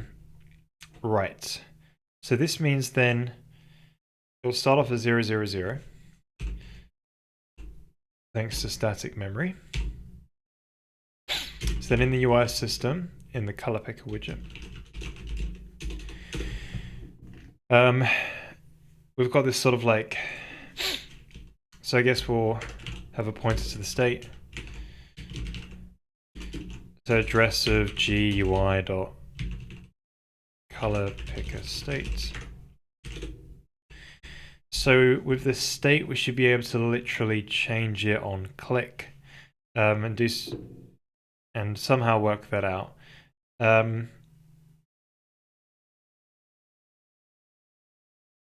Yeah. And then in the renderer, so we'll just go straight to the renderer now. We'll figure out all this later on. We can just change the values. Then in the renderer, we need a way to get access to that UI state, actually. So in UI.c, we need a function to ask, what is the UI color picker LCH?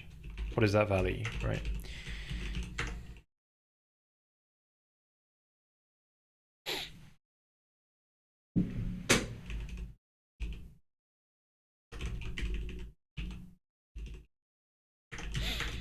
So this would just return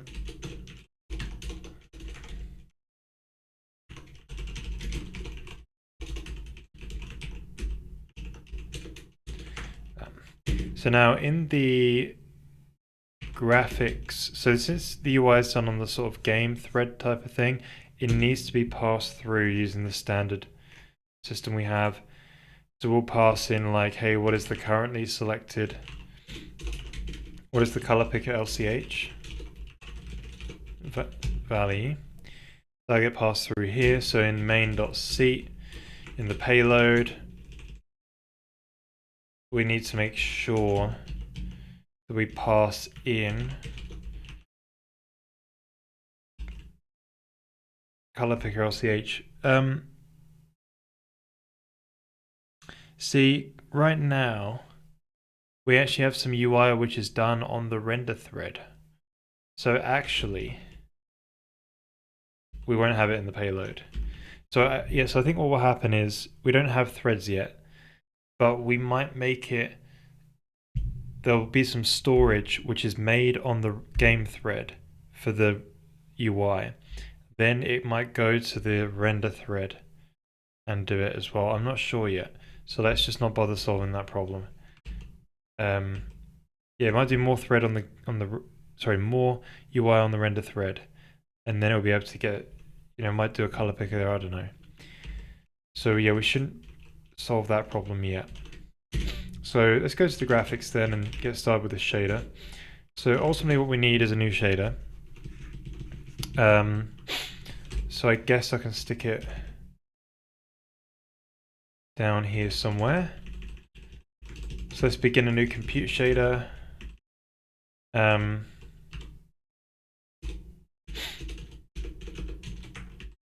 We need to make sure that it is Morton swizzled,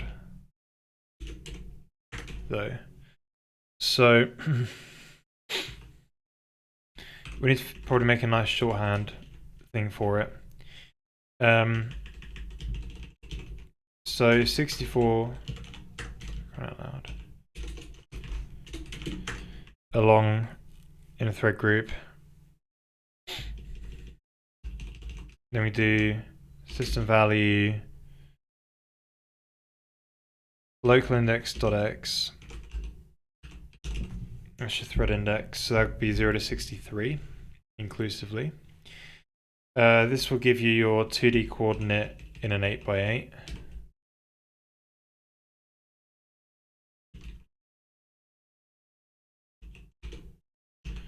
And then you get your overall coordinate, which would be the add of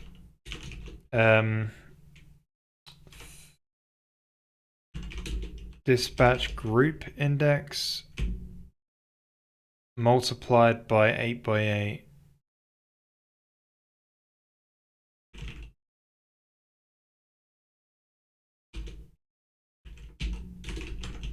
and multiplied by 8. So essentially what I want a function to do, because we're going to be doing this a lot basically, is just to do this code here. Multiply scale. So I guess I'll do it as a separate variable. So it'd be like base coordinate, which would be multiply scale of dispatch group index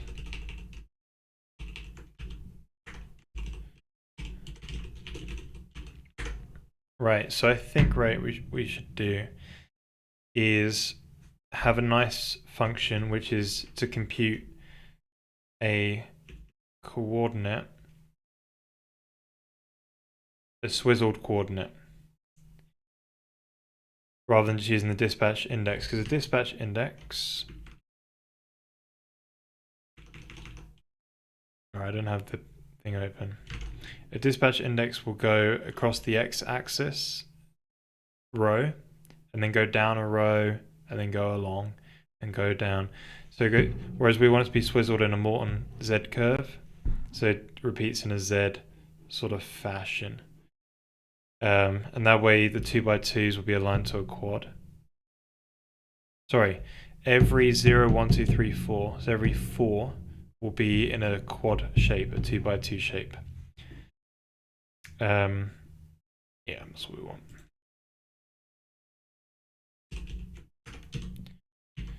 So we'll have to be careful not to do out of bounds as well.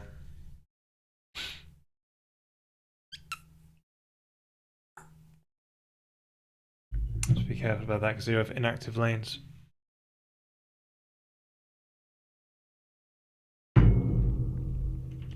We'll still have to keep it though, but for later. Right, so I think I want a function which does this. So let's think of a name. So we'll call this we'll get a U coordinate back. And so this is going to be called a render color picker render. And you can render all different types of color pickers. The coordinate would be, will come from like a,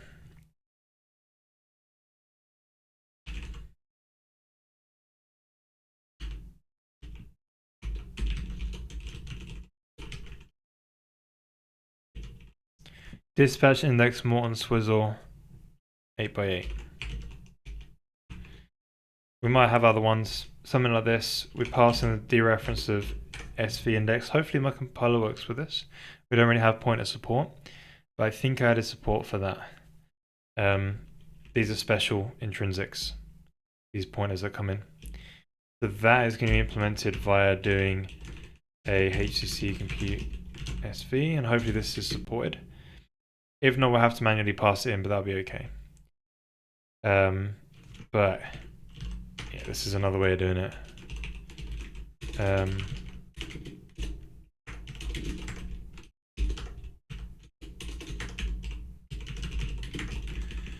Right, so hopefully that compiles. We'll soon find out, that is for sure.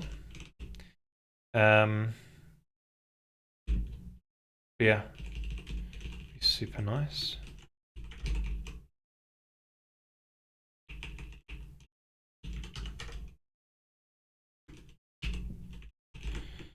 Cool. Yeah, so that will compute ourselves a screen pixel. Now, we want to do a switch statement based on the, we want to get the parameters to come in. So the parameters that we want to pass in is the texture. Right, BVH, range, tracer. Right, so he's passing the actual texture, the output texture, that we want to render to.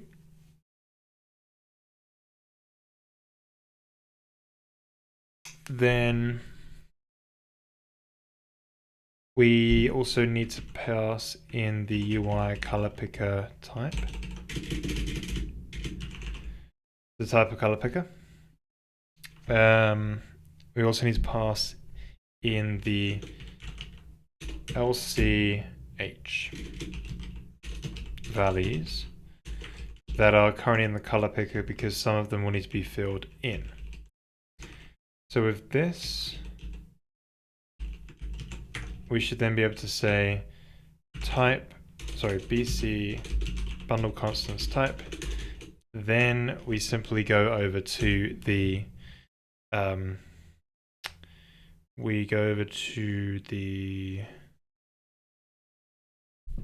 UI renderer when we did the color picker.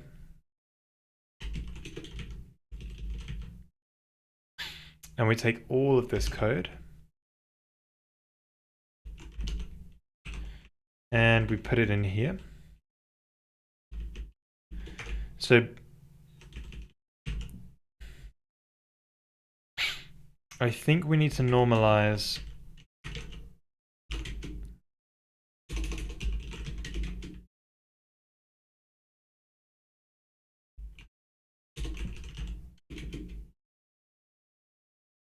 right, then it might need to be some kind of dimensions on the output texture. How big is it? So you'd do like a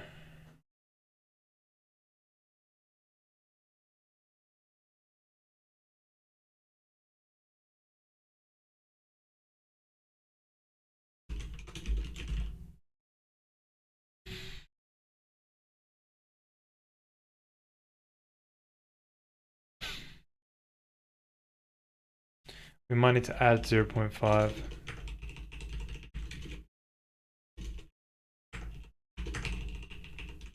Because I'll get in the middle of the pixel, right? But yeah. So equal.y plus 0.5. Sorry, divided by bc dims.y. Alright. Cool. So that's the floating point version.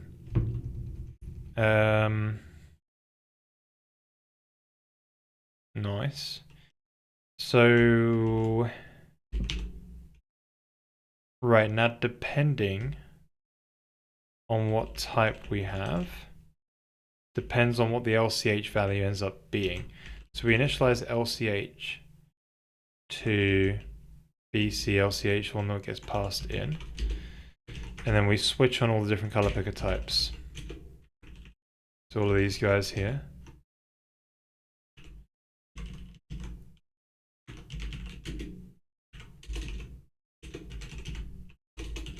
So for the LC case, LC are going to come from, so LCH dot X. Do you want to do it this way around? Yeah, I guess so. Is going to be equal to ucoord.x, right? Since the L is the X coordinate and the C is the Y coordinate in this case. Then C is the X coordinate, so we need to map C, and H is the Y coordinate. So we do that like so. Then these ones are L is the X coordinate and H is the Y coordinate in this 2D plane on the color picker. Then in this case, L is the X coordinate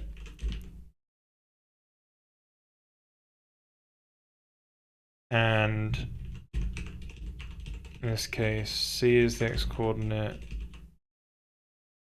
So these, when you get that 1D strip on the color picker, you get to pick, right? Now, my concern is that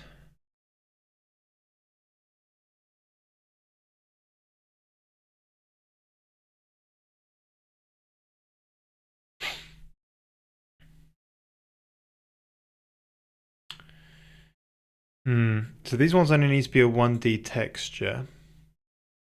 And when they're a 1D texture, you could probably get away.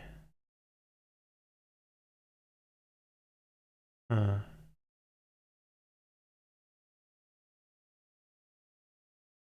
if you pre-render a 1D texture, you could probably get away with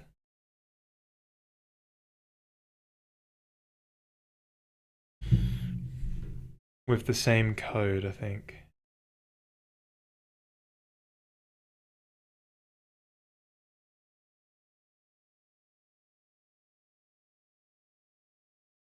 So my concern is the hue value, because it'll be in radians. I've got to change the conversion functions.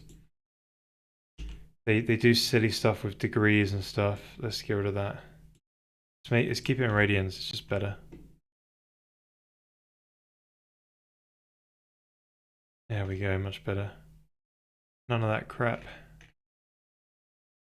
Right. So now it's in radians. So the H value needs to be scaled by pi, which is 180 degrees. So that makes sense. Because it'd be a 0 to 1, right? It'd be a 0 to 1 value times by pi.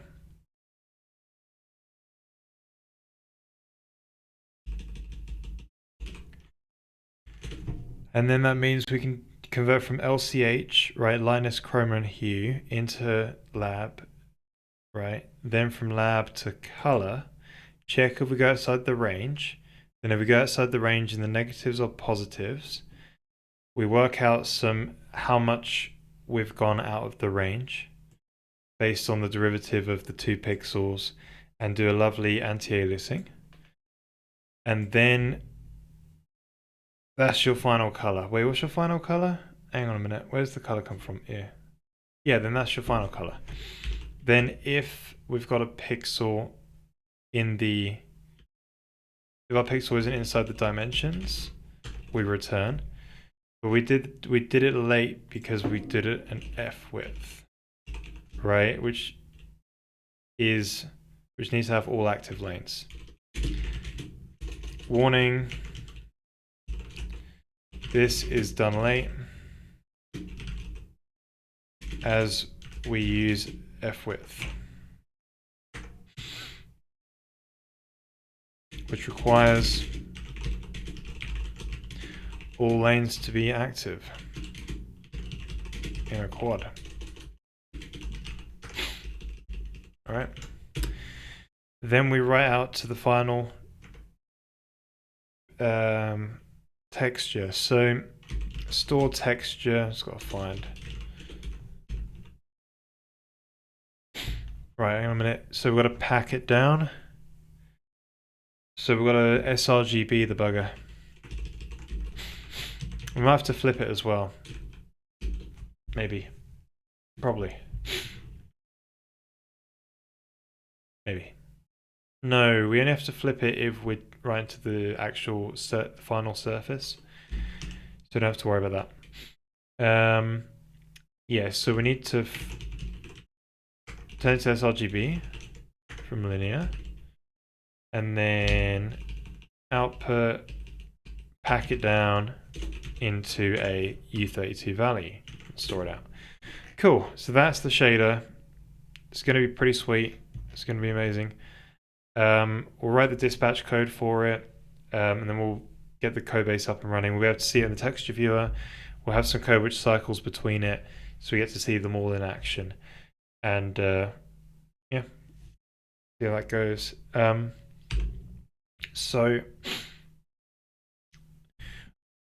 we are going to find the pixel or the ray tracer. We need to initialize the texture as well.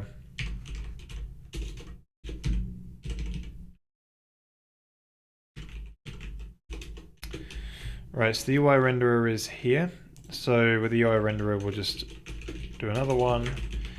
Graphics. Compute shader. Color picker. Zero everything. Output texture, we've got to actually make one of these boys and girls still. Output equals GPU sync resource. I want to sync on a resource known as GFX color picker plane. So there'll be a plane, and there could be like a what's the word for a one-dimensional slider? Probably a plane and a slider, maybe. Yeah, so a plain texture ID, and the access mode is going to be read write or write only.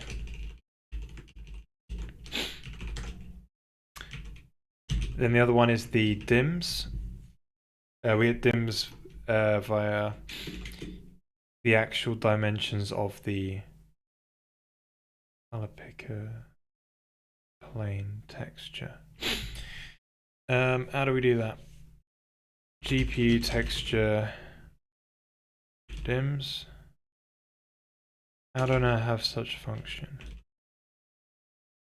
Resource dims.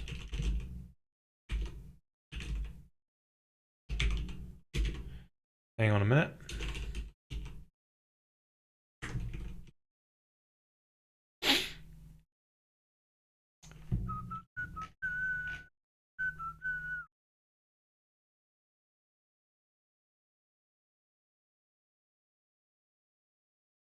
Well, I don't have one of those, apparently. Might be useful. Should make one. Make a few, actually.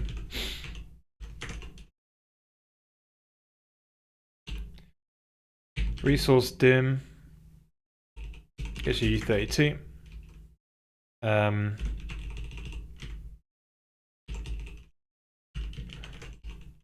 then dim 3.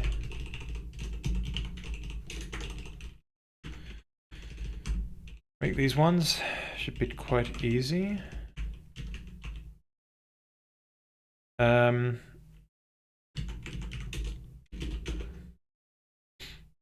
GPU resource. GPU resource get. Return resource texture. Well, things it could be a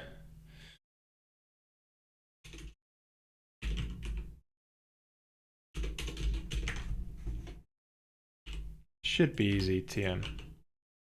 So we've got dims and we've got size. Size is U64. Alright, let's make it explicitly a texture thing.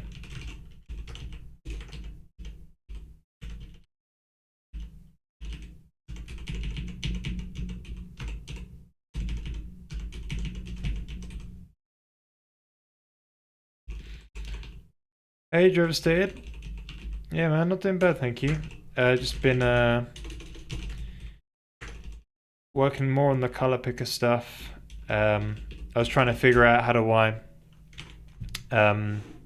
what was wrong with my color picker, because it was rendering this side here, but I managed to clamp it out on this side here and rendered transparent.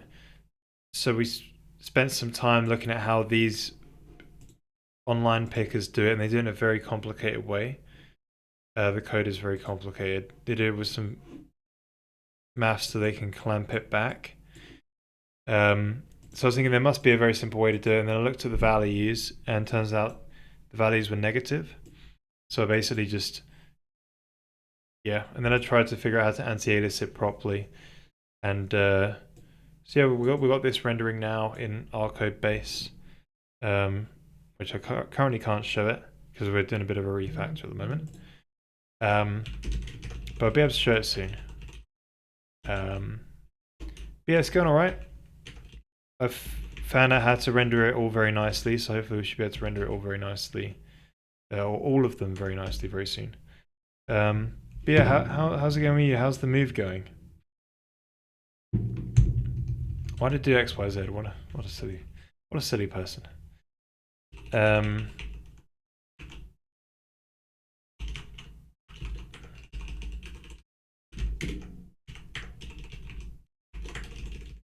Right. So we should really assert that they are a texture.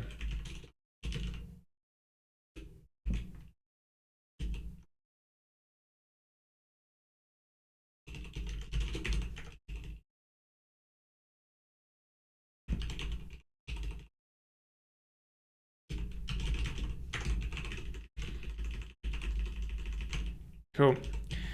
Right, so we've got those lovely functions now. So we should literally just be able to say texture dim 2 because we want 2D back. GFX, color picker plane, texture, ID.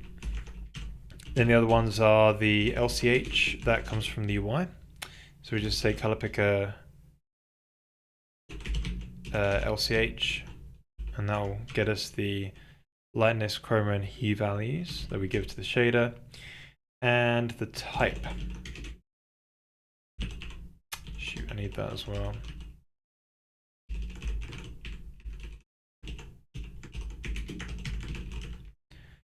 Color picker type.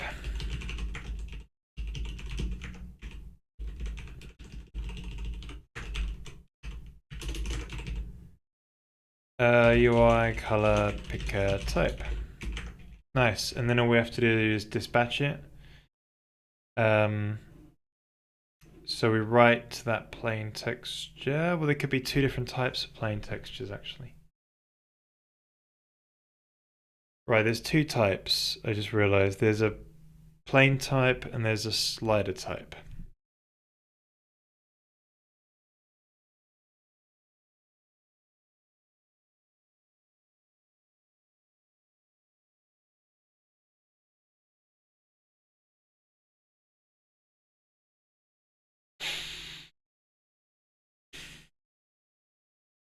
Yeah, the slider type is across a single dimension. So you probably could do it in a different shader.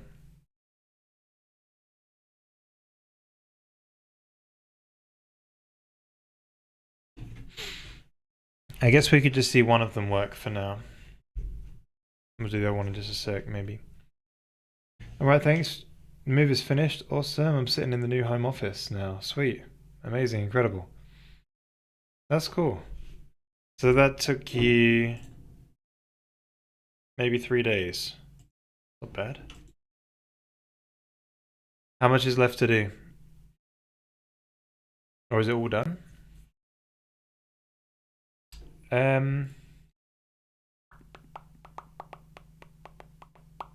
So the slider, do we do two separate enumerations? One for LCH, one for the plane, one for the slider. Because the renders will go, you need two different renders. And there's only one type of color picker.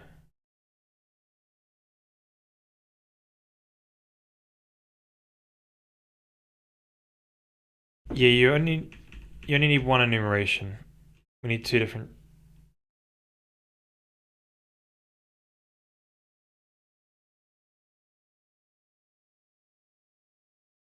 Yeah, we need one enumeration. I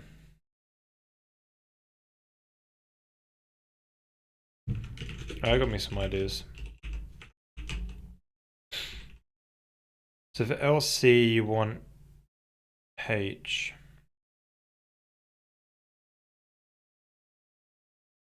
Yeah, we'll do a different shader, I think.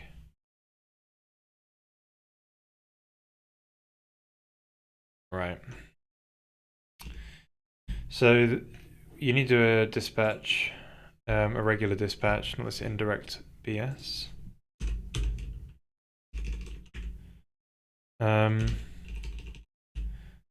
So we should really call this the color picker plane render. We're dispatching 8x8. So BC dims Y, BC dims X. Radio is good. Cool.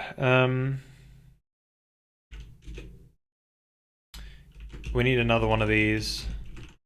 Rather than the plane render, we'll call it the slider render. So that's the other one. Probably a 1D texture. Yeah, 1D texture along the X or something. Or maybe the Y.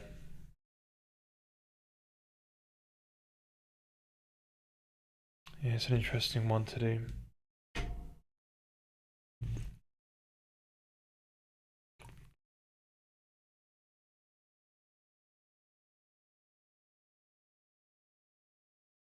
Oh, interesting. He's just unpacking. Yeah. All the unpacking. Yeah, you see, I've never moved where I've had to take stuff with me because me and my wife got a place and I was living in my parents' house and I didn't really have much to bring. So I didn't have like previous furniture or anything.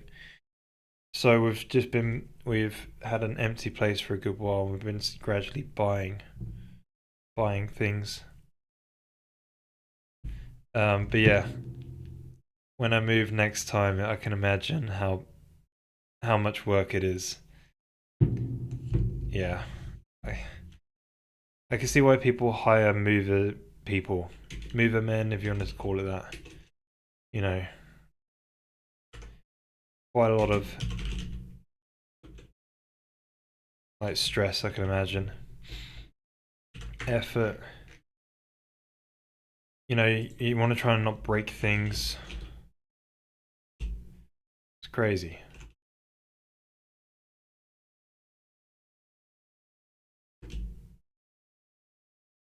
Right, so I think we can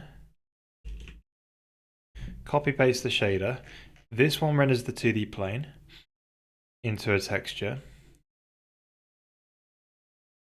So we don't have the single dimension ones anymore. But we render one as a single dimension one. So this just needs, I think we'll just do it along the y-axis. I forget how problematic.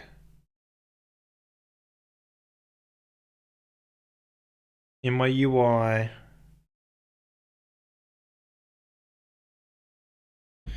and then I think I can rotate it. Yeah, I forget how problematic it is. Damn it, my computer died. Right, let's put my laptop back in. Right. So I think so for the LC we need an H. So it's all about rendering a H value or the hue changing based on the y-axis, I guess. And then it's all about the L changing. And then this one is all about the C changing. All right. So then you're going to convert it into lab and then convert that into lab, then convert it into linear. And then we don't need to care about it going out of range because it's only going to display values in range. And this multiplied by pi is only applicable for the hue option. So when we're doing a 1D slider, it's always going to be in range. Wait, it might not be. Because, yes. So if I drag, here's an example, right? I've dragged the hue and the saturation here. So the lightness, wait, what's the word? What? So the problem is with this one is they've got the hue and the color here. What is this? See, this is the hue and the chroma, which is the saturation. This is on this slider. Like typically what you do is you have the slider be the other dimension. So yeah, that's not confusing at all, is it? But as you can tell, just alone with dragging the hue, you're going to have gaps which are not computable. So actually it is going to be a thing. So we are going to need this.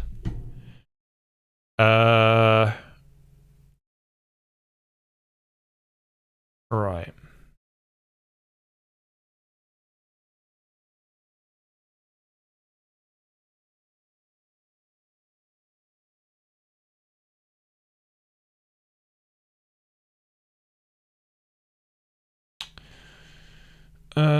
Or do I just combine it into a single shader? What's the problem? So I'm going to need that. Could you get any AAs with it? Yeah, you can. You can still get some AA. Right, maybe we do combine it into one old big old shader, you know, like if we kept those as the color picker type.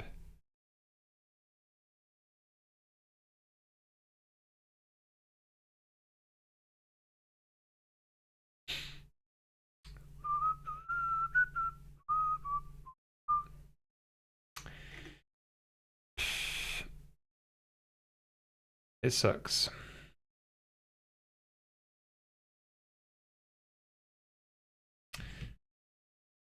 Right, maybe we'll bring back these.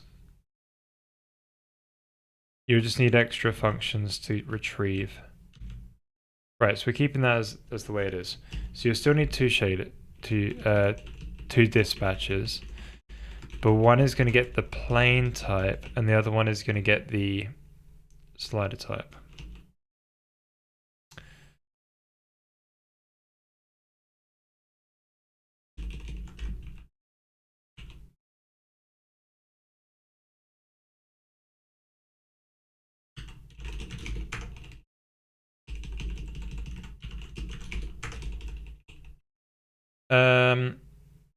Yeah, so I think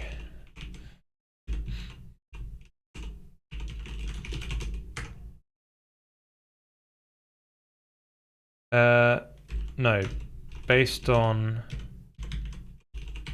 this we can switch it, and you'll say case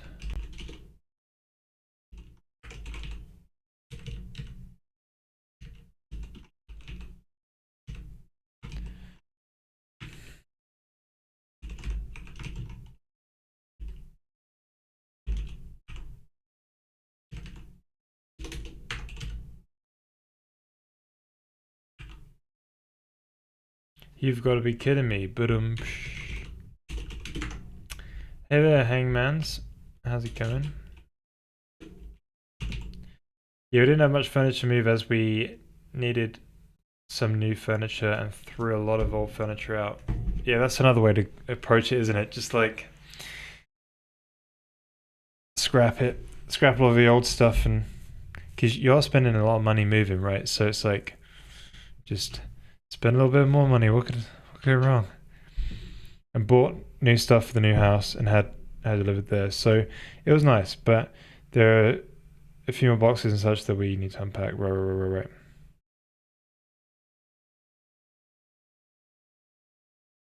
Yeah, Brit.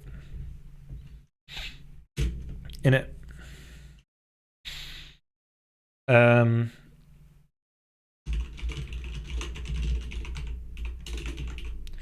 Right, so you're missing H for L and C, then C and H, you're missing L, and then L and H, you're missing C.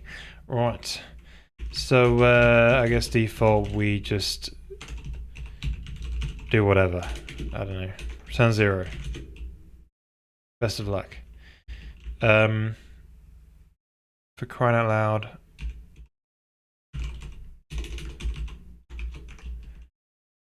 I believe proper nice in it. As you say there. Yep.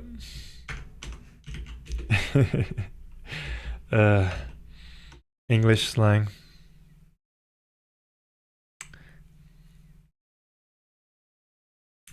Good times.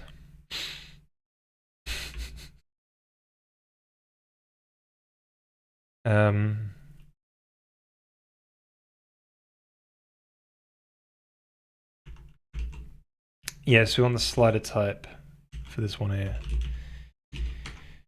Oh, I think we're there. Oh yeah, let's go back to that shader quick.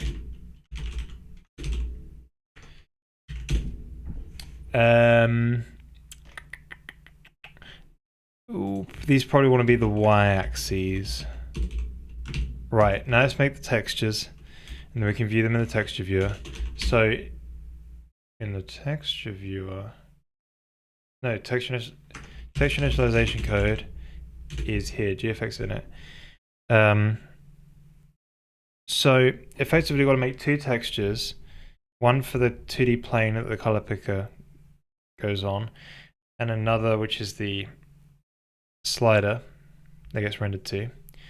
So they've got to be, the color picker could probably be different sizes, but maybe we can keep it a fixed size. So why don't we,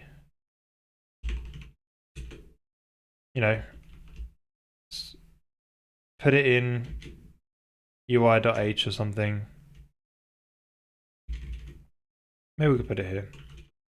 Define UI color picker dim. So the longest side, or it's square anyway, right? We'll just say it's 300. There is probably going to be scaling at some point, but we could work that out, somehow. So yeah, from here we'll just do something like GFX color. Gotta make these things.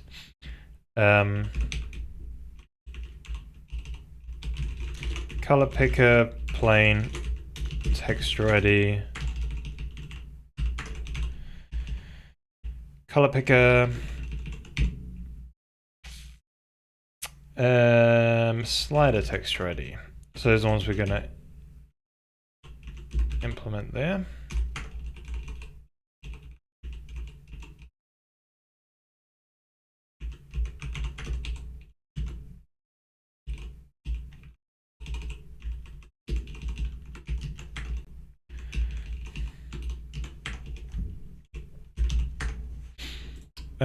Texture 2D. I always forget these orders. That's why functions suck. Storage and sample. Right, so where's a color texture? Right, U32 in it. Sorry, U32 event. Man, I'm so damn tired. And then we sample it as a AAA. Not BRG. No, sorry, not BGRA. RGBA, that's what we want. Wrong key.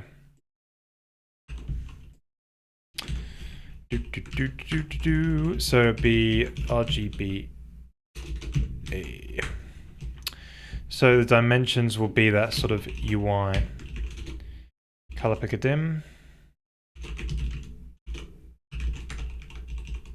Something like that. And that ought to be good enough. So this slider needs to be one dimension, but we've only got it along the y-axis, I think.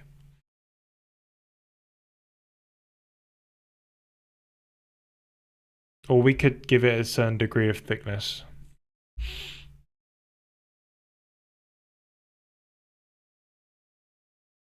Let's make it 1D.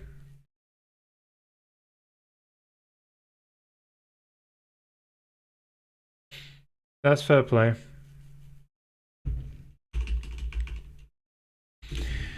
Well, British slang is I'm not sure, I've not watched Ali G, not gonna lie, but yeah, it's real thing. British slang, it's everywhere. It's different though, right? You got Southeast, then you've got it. Honestly, Britain, as small as the country is so, when you just travel a little bit, the accent changes, and by the time you get up north, it's like wow. Like it's like you're in a different country sometimes, because yeah, you really have to listen to people to understand them. The accents change a lot.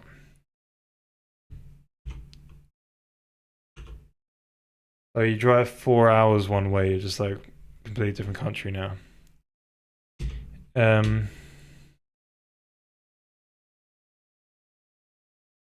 Right.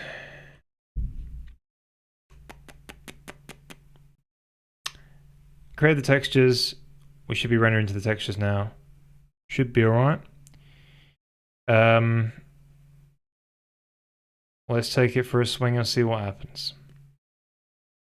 Hang on a minute. UI dot H, which has some draw color picker code, needs to be nuked.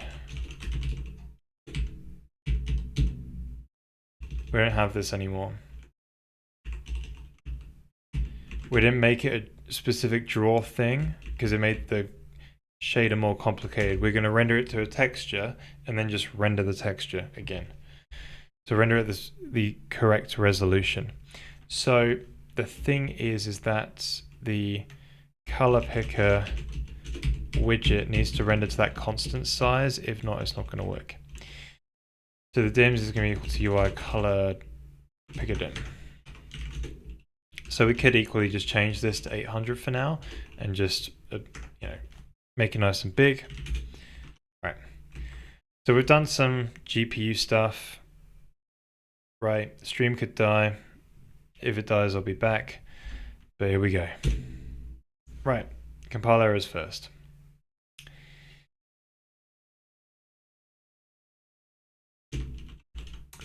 I forgot an argument.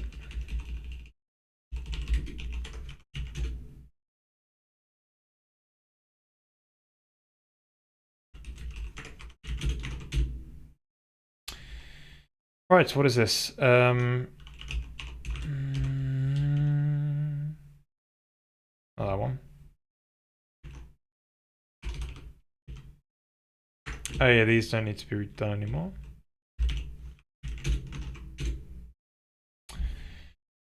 Whoopsie, what is this? Ah, global for dims. Right. Undeclared draw type.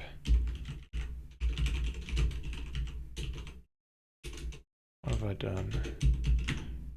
Oh no, it's something else. Right, okay, so for the dims, 3913.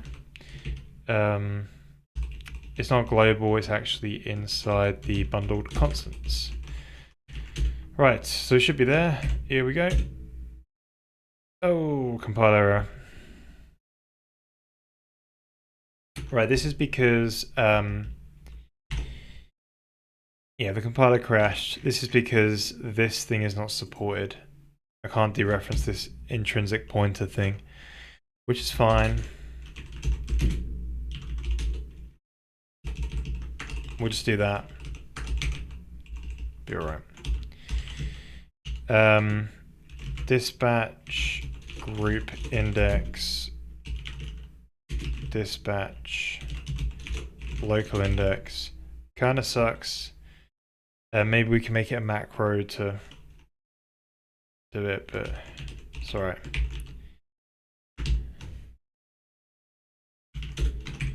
Right, here we go. Oh, UIC. So in the color picker, we did this sort of special draw thing. We are going to have to say render a texture. And it's actually going to be a little bit off the coordinates because it's got margin and stuff. So we've got to be a bit careful. Right, those dims are a bit off. But yeah, we'll sort that out. We'll just render a texture. Texture is going to be G. How are we going to get this texture? I don't know, screw it. We don't have it declared yet, do we? How have we done this in the past? An image gets registered. Well, that sucks.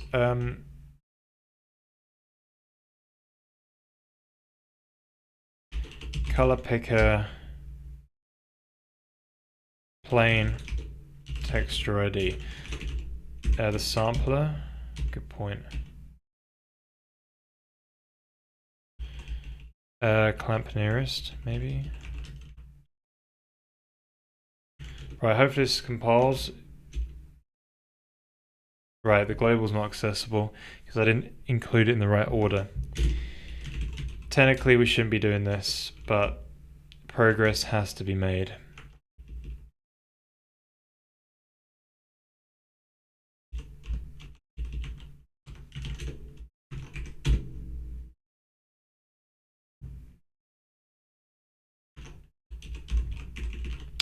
do.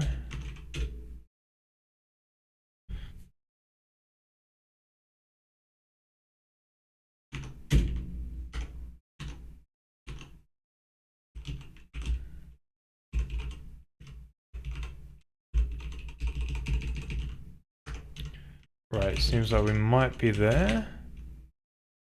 Right, here we go. If the stream dies, I should be right back.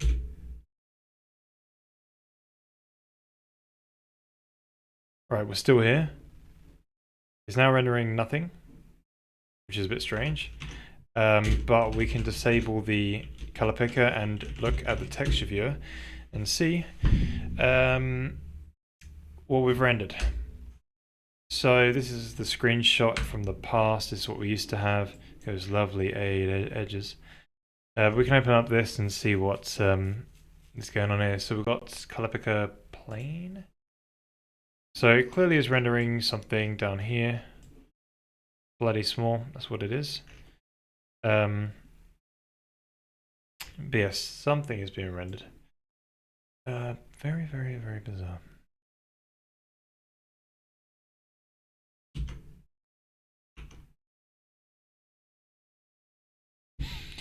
Let's take a look at the graphics C file.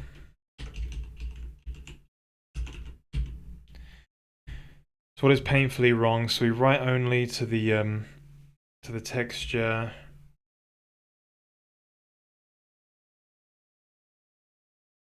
Right, this color pixel, well, this color type would literally be like, you know, the first one here. Then OKLCH 000. Whenever the old dims are, the dims should be correct. We could put a breakpoint down and just have a little bit of a check to make sure that's all good.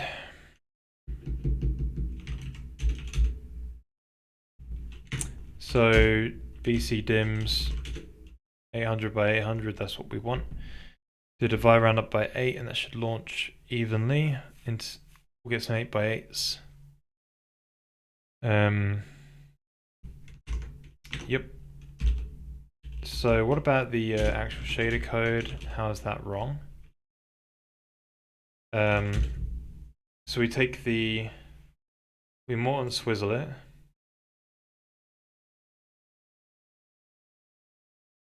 Based on the group index and the local index. We did write this function out before, so the local index will be 0 to 63. And then that will produce a local chord being Morton swizzled with a Z curve.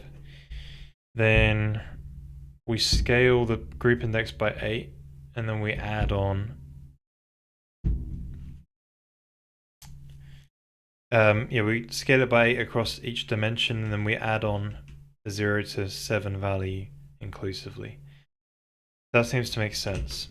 So that'll then, we add 0.5 divided by the dims, which are correct. We saw those values. We get the OKLCH, correct it based on these things. Lab, color, RGB, do the anti-aliasing. If we're out of bounds, bail. If not, pack the boy in. What's the problem with that?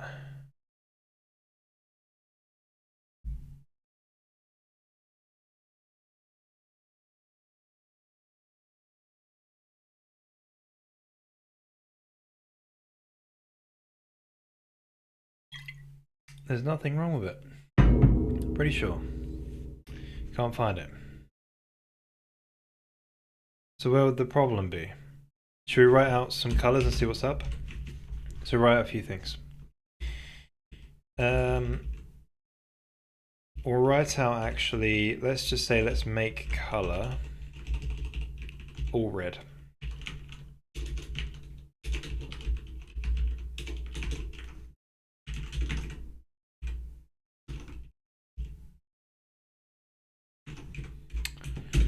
See what happens there.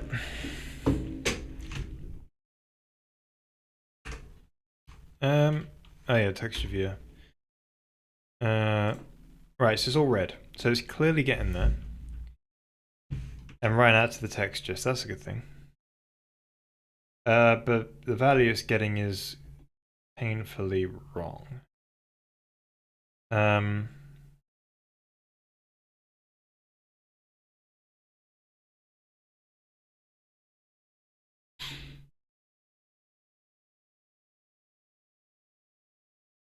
So let's take unorm. This should be a 0 to 1 value.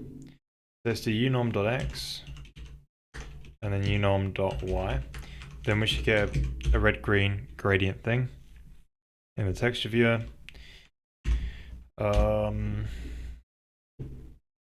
Right, looks good.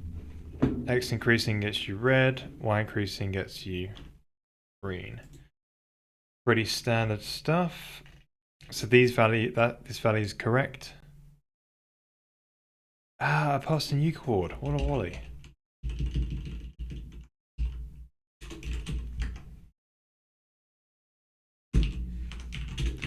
Rightio. That'll do it. Jobs are good un. Look at this. Get ready for it. Bam. Color picker. So that's the plane. And then we have the slider. No. That one didn't work. This is one dimensional.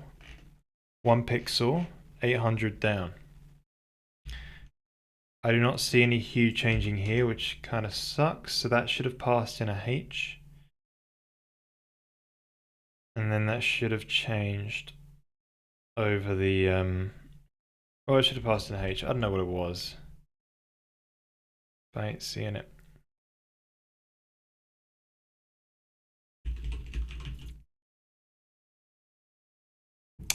It would have been an LC, so that should have returned a H. Then an L.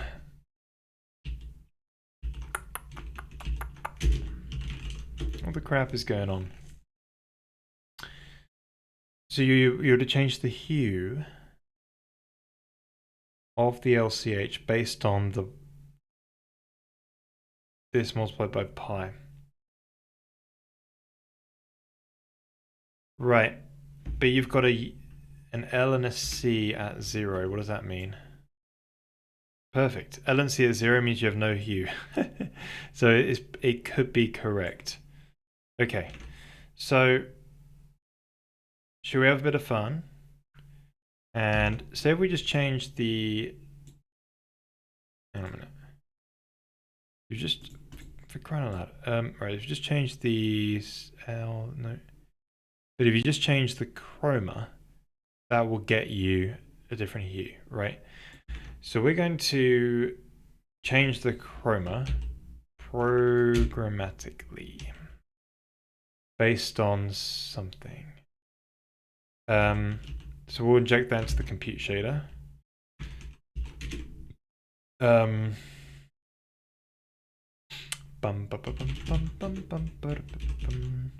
LCH.y, which is the C part, right? L is X, C is Y, H is Z. So we'll say sine graphics global. There's a bit of time in there in seconds.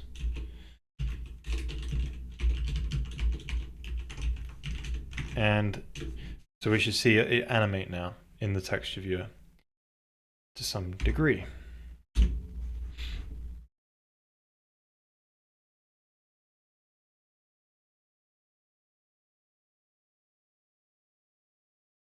I think it goes too high and it's way too fast, but it's interesting. What is going on? Oh, it does -1 to 1, didn't it? Problematic. What else? So you also probably want to, because this is chroma, it probably has a max value of 0.3 something. So realistically, you want to then multiply it again by like 0.3. And then that would be something more sensible.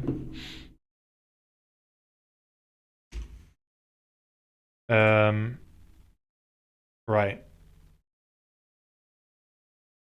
But why is it like a flat value now? I'm a bit confused. So that's just the plane.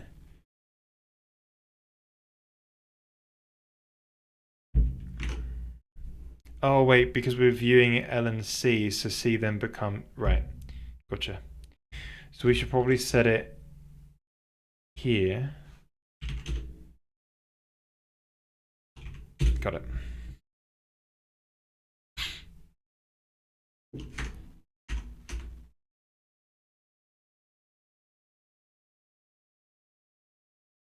Whereas the hue's not changing. Maybe we should have changed the hue, I don't know. Right, I'm changing the C and it's not doing anything.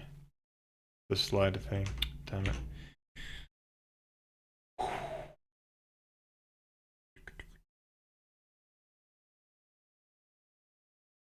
Hmm.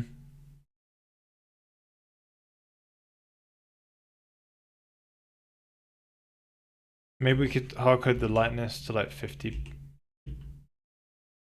to like 0.5.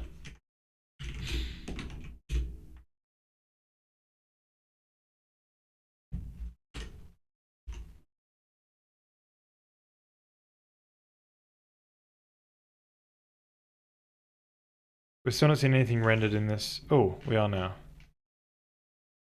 Cool. So this is the hue slider. We're changing, we kept the lightness at 50% and we're changing the chroma, so how saturated it is. And you're seeing the hue. Yeah, that's good. Okay, so we're seeing something now, which is cool. Nice. So should we have fun by cycling the this type here? So if we take the seconds and we add it, so every second it could change. It's a bit too fast, right? So if you multiply that by 0. So every 4 seconds it will change. And then, so cast it to an int, right? If not, you get a floating point thing. Then you and the final, then you see, you gotta be careful here. Bit of a bugger. You wanna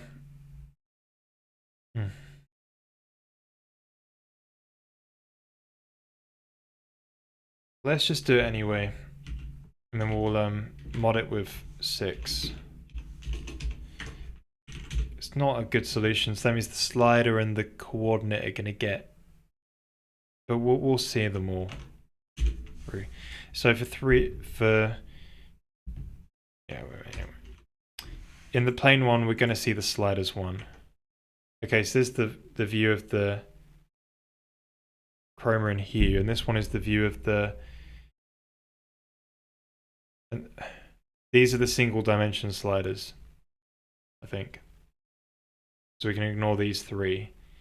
The first one is the lightness and chroma. Yeah, lightness and chroma. Chroma and hue.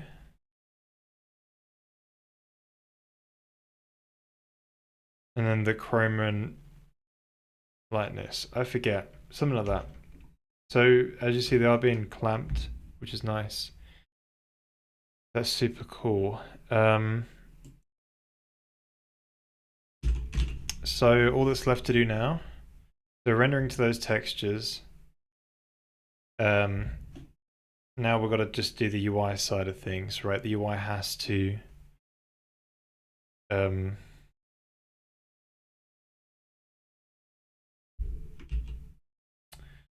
so rendering to those textures completely okay. In the UI, we need to make sure things are sized correctly. So the problem is we're saying, hey, the outer dimensions of the whole thing is this big. The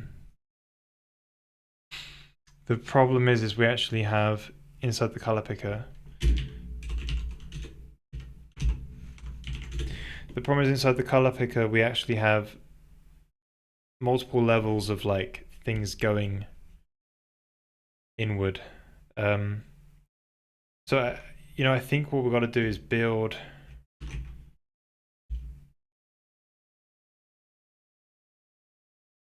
Right, so here's the color pick back again. It's not perfectly the same. You can see how the edges, crying out loud, what have I done?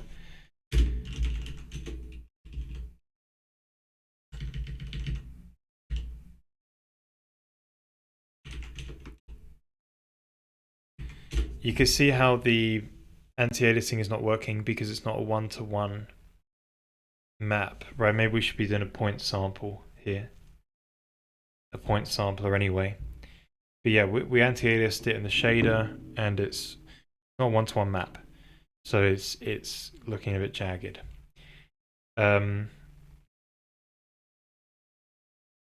So we need to make sure that these are the same size.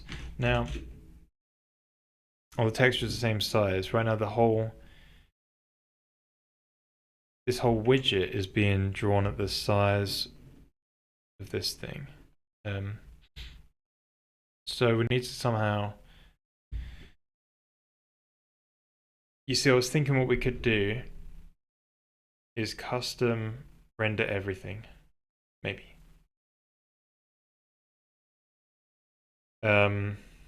Inside this color picker widget. So that way the theming could be more, we won't have the theming problem where we pass in a style pointer and we have to make a bunch of sub widgets. Instead, we could probably have a, yeah, these things need to be plugged in and work.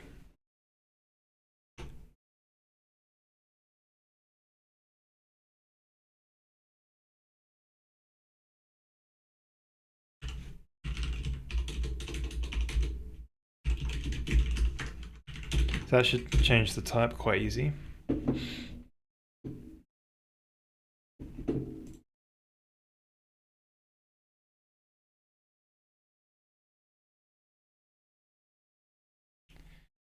You probably need to have a bit of lightness to bring any of those up or something, I don't know. But yeah, so I wonder how we could size these.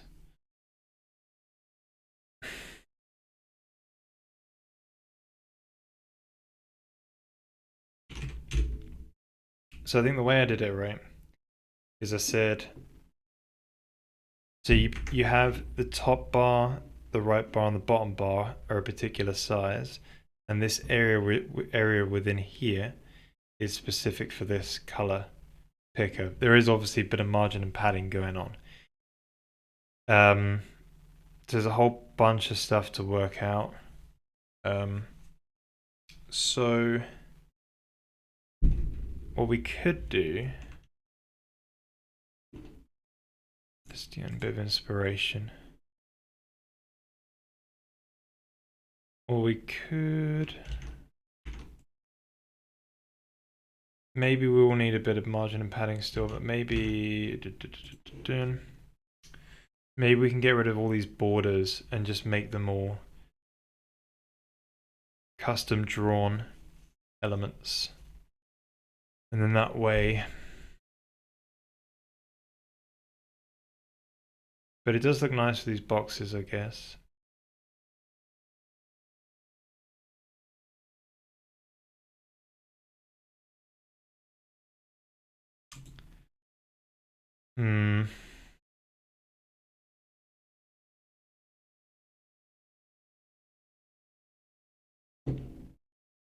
It does clipping as well and gets the nice rounded corners on things. We can maybe work out the edges. Sorry, work out the dimensions maybe.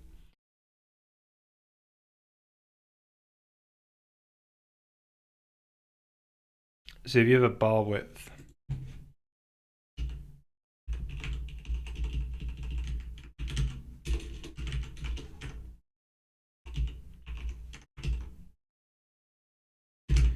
so you probably work out the outer dims by doing something like each dimension has a bar, and then it's got to be doing So each dimension will have one.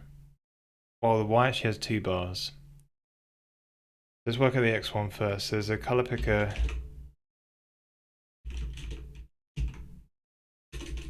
bar dim. Then you've got style. You've got UI thickness dims.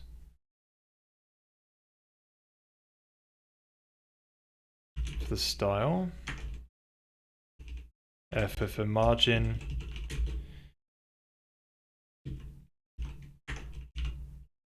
.x times that by 2.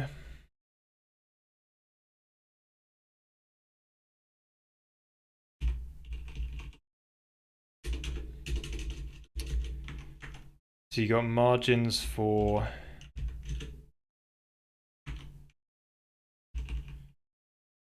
the outer box. It might be more than times by 2.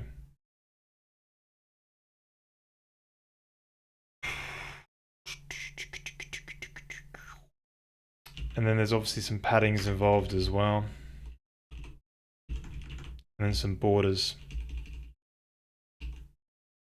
Is there one for the style to get there?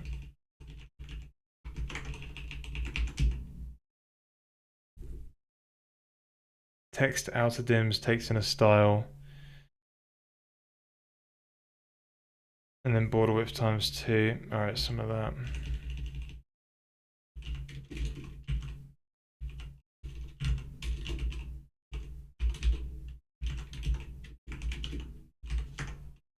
But then there's 2 borders, so it's times by 4.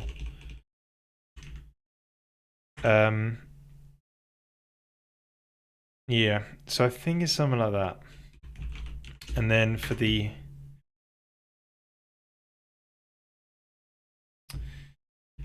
y-axis is actually 2 bars, which then means you probably need to times these by 4 and then the other one by 8. So we can take a look at that and see what happens. Don't know why it's complaining. There we go. So this will be known as outer dims now. So for the whole pop over. Bar width is fixed.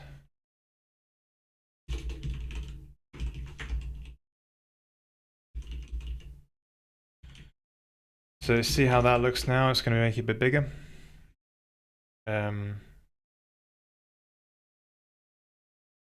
Right, I still don't think this size here, this box, I guess we can see how far we are off by.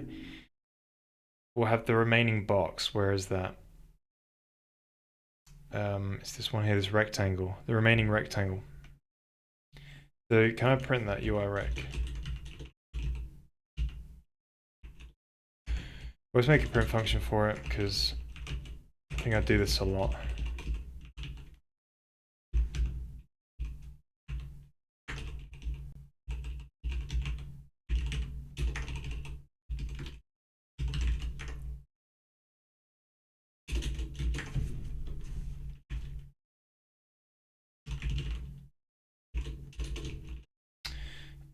Rec equal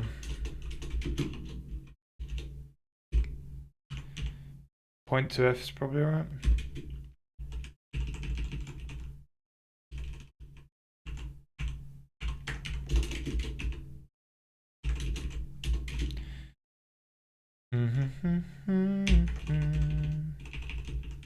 Probably want a name in there as well.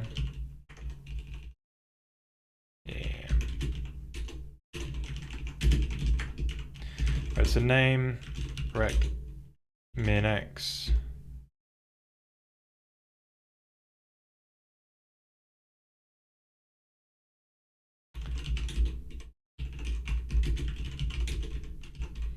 Max x, rec max y. So maybe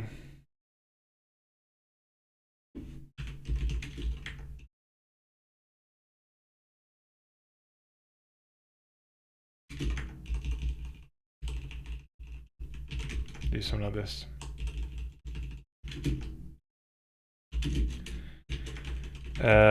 Dot max, call that. Is that print? I guess I can just call it rec for now. Okay, so... Oh, we've got a bit of a problem there.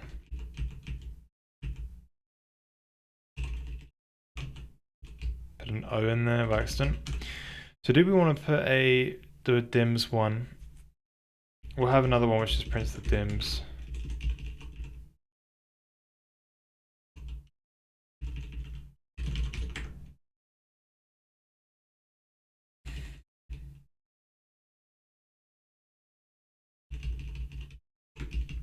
Although the dim should probably have, we should probably have print functions for vectors and stuff. It just makes it easier.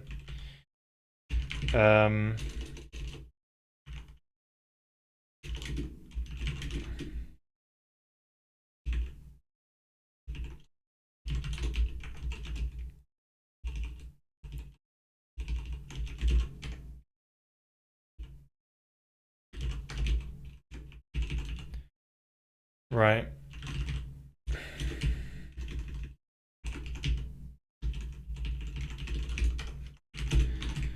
Cool. So if that is not equal to 800, then we've clearly missed something. Right, it's 812 and 836. So I think we went too far. Went too far with this because the color picker is only 800. So I actually went overboard. Why is that?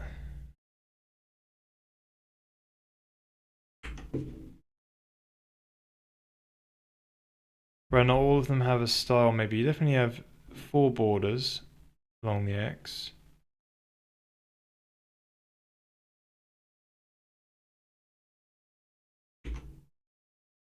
So when you cut right, you're cutting based on the bar dim. So actually, none of this border stuff actually matters.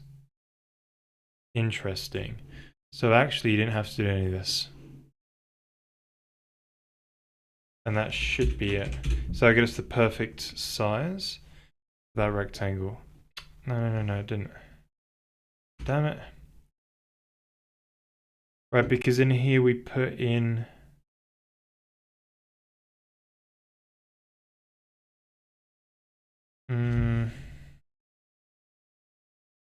No, you need at least one for the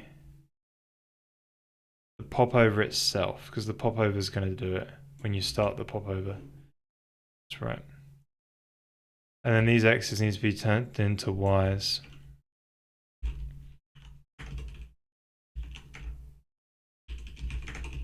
Alright, that'll do it. Cool. Let's try that out. Right, 800 by 800, that's perfect. Now I think the problem is the anti-aliasing is not showing up. And I think if you look at the texture view, it will be. I don't know if we can see it. I'm going to let us because the popover's up. But yeah, if we look at the texture view, it's probably going to have proper anti-aliased. And that's probably because the sampler. No, we're using the nearest sampler. That's what we want.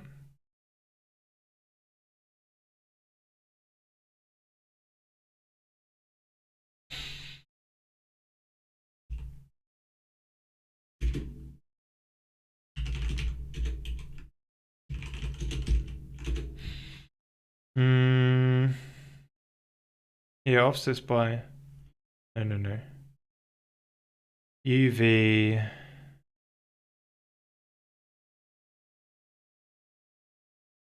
Crap.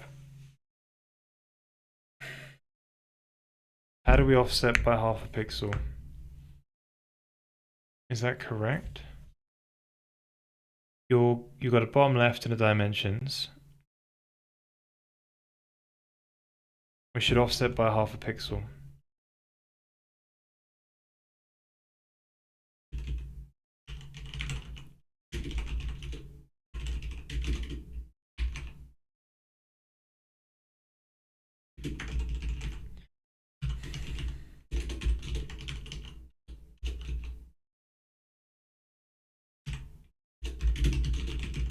So we've got the dimensions. If we do a half divided by the dimensions, that's half a pixel in normalized UV space. So we then need to add half a pixel to the UV.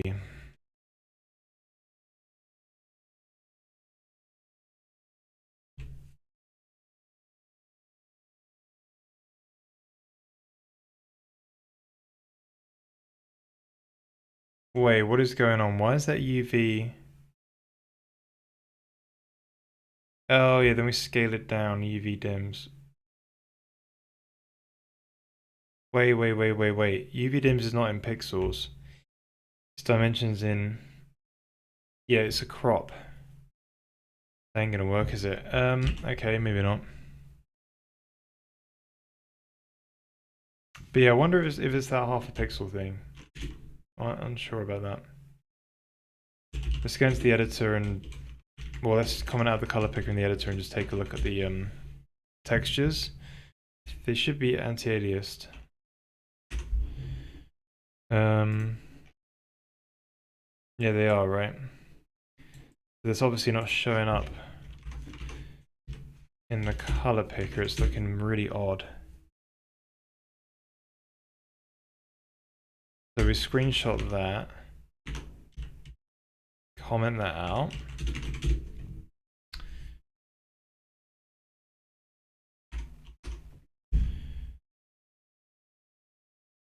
Oh wait, what am I doing? Sorry, the screenshot. Yeah, so we're getting a bit anti-alias, but then it just goes a bit jagged sometimes, right? Look at that, that's wrong there, isn't it? So, yeah, it's painfully wrong. I think it's that offset, you know? We can test it out very easily. We've got a constant. So when we render those shaders,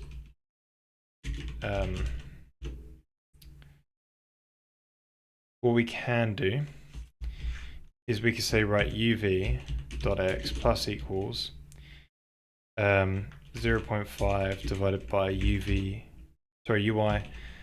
color picker dim. So half a pixel along the X and Y. And we'll just see if it fixes it. And if it doesn't, it's some other problem. Right, that's made it a bit better. It's still a bit problematic. So I don't know what the issue is. Not pixel perfect.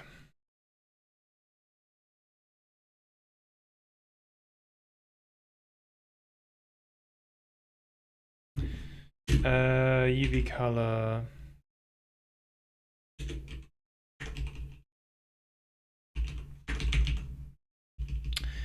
Yes, we push on bottom lefts of 0 and a top right of 1.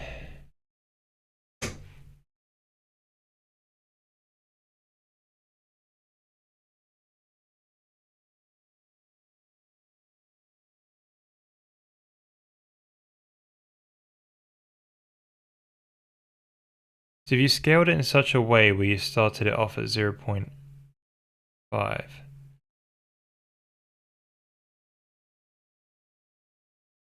then it should step evenly, right?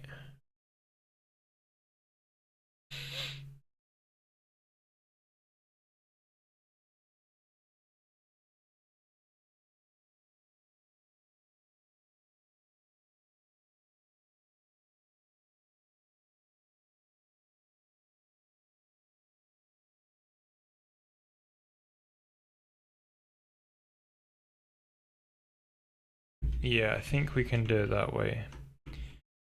So maybe we can do it here, or you work out that half pixel. You can do a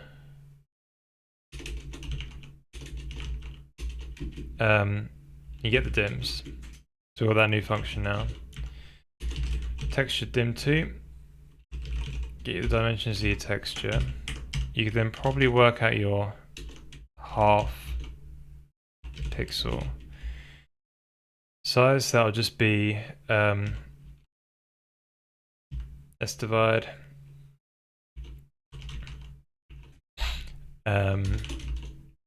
0.5 divided by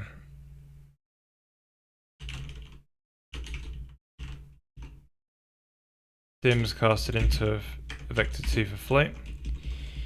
And then, so this should really be sat at half pixel.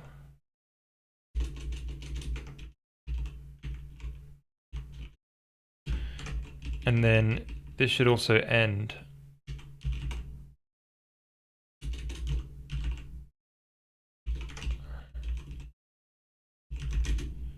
at half pixel maybe.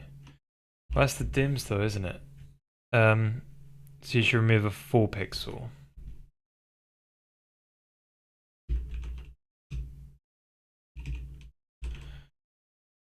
Dim or dims in UV space.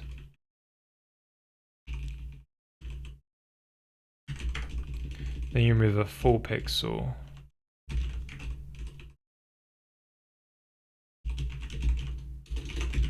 From that, and that should fix it from a general point of view.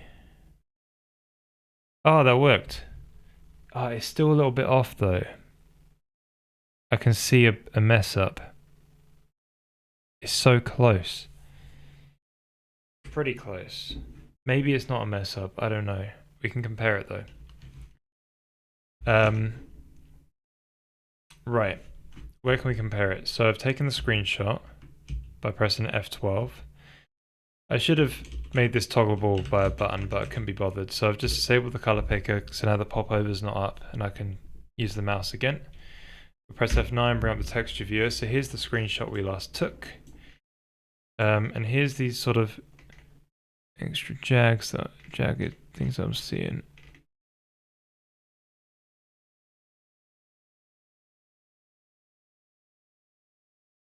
So if we go to the plane that gets rendered, right, I'm seeing it in the render as well. It's just the way it's been anti-aliased. It's hard to tell here because you got to get the right zoom. Anyway, I've lost the right zoom now. But yeah, it seems like it is correct. All right, that's pretty good. So I think then we're pretty close. We're now able to render this correctly, anti-aliased, this correctly and this correctly. But we just got to get the values to change and they should show up properly. This slider needs to come in though.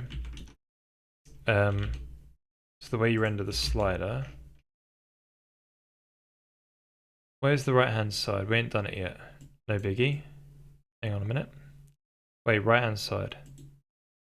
We just boxed it. Right, okay. So you just repeat that and then say color slider. So this would be the Z axis.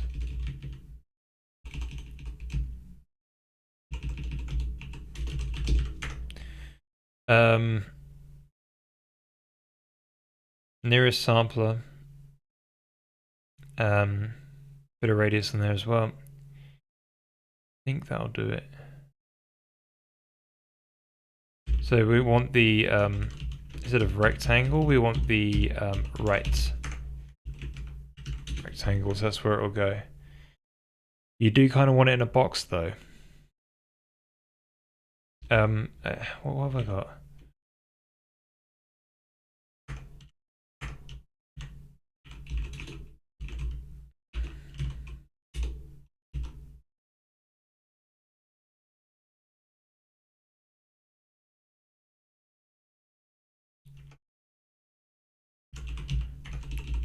My concern is the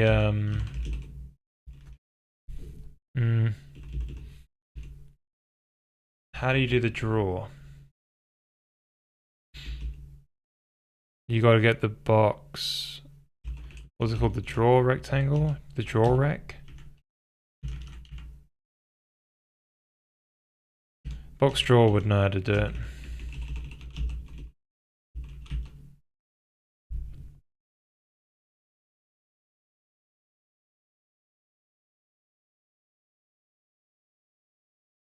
No, it's the other ones, the buttons and that. Let me put a bit of text in there. The draw rectangle. Can I get this globally? Like, is it accessible outside of the... Yeah, draw rec. I was about to type that.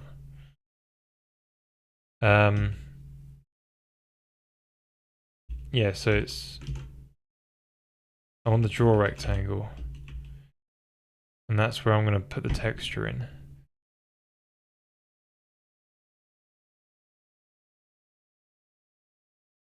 Or maybe you could do it on the whole rectangle, then it'll get rounded edges, maybe. Maybe we could put a bit of radius on it.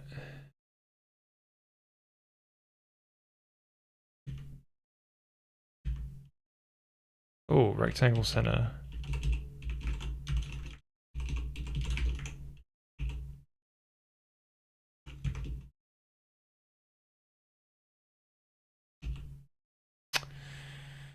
Damn, it's by Valley.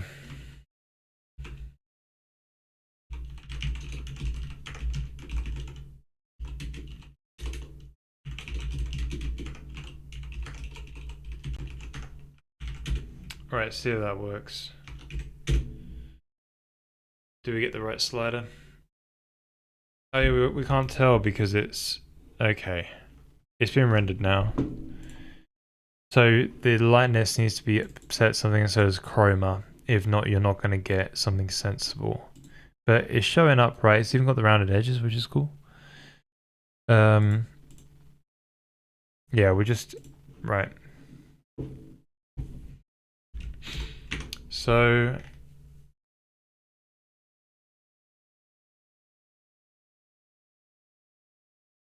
I guess we could try and set some values and see what happens.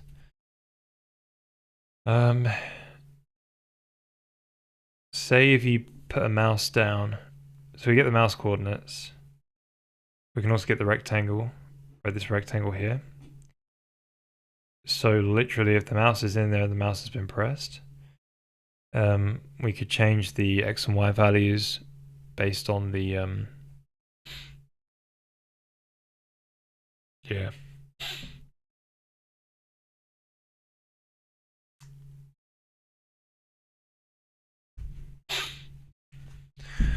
Yeah, I might save that for next time actually, it's getting quite late. But we're pretty close, I reckon. So I think in the next stream then, we'll literally just check the mouse coordinate position. You'll be able to press down in here and change the color, and obviously change the color on the z-axis. This is the hue. And we'll fix any problems, right? Because the hue's not even showing up in here with the chroma for some reason, probably because the lightness is so low. And then the LNH looks a bit weird. Like, I guess you can't see any hue because there's no chroma. So it's just showing up like this. Yeah, it's all a bit weird. I'm expecting to see some stuff, so I think there's a bug there. But yeah, and then after we've got this all working with the input, we've got to display an actual RGB value up there. We probably want to display the actual color up here. And maybe we want to display the L, C, and H values in a human readable format as well. And we also want to make the color picker smaller. We're only rendering it this big so we can actually debug view it. What else? Is that actually the same? Maybe it is.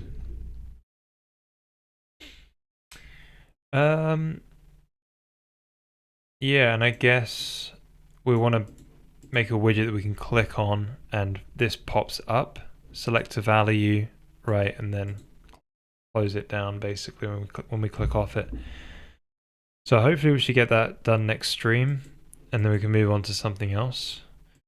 But yeah, so next stream will be Sunday. Yeah, about 4 hours ago on Sunday. And Tuesday and Thursday 3 hours ago, but actually just Tuesday. Thursday next week I'm away, so I can't be streaming, unfortunately. So yeah, let's find someone else to raid, maybe. Maybe not.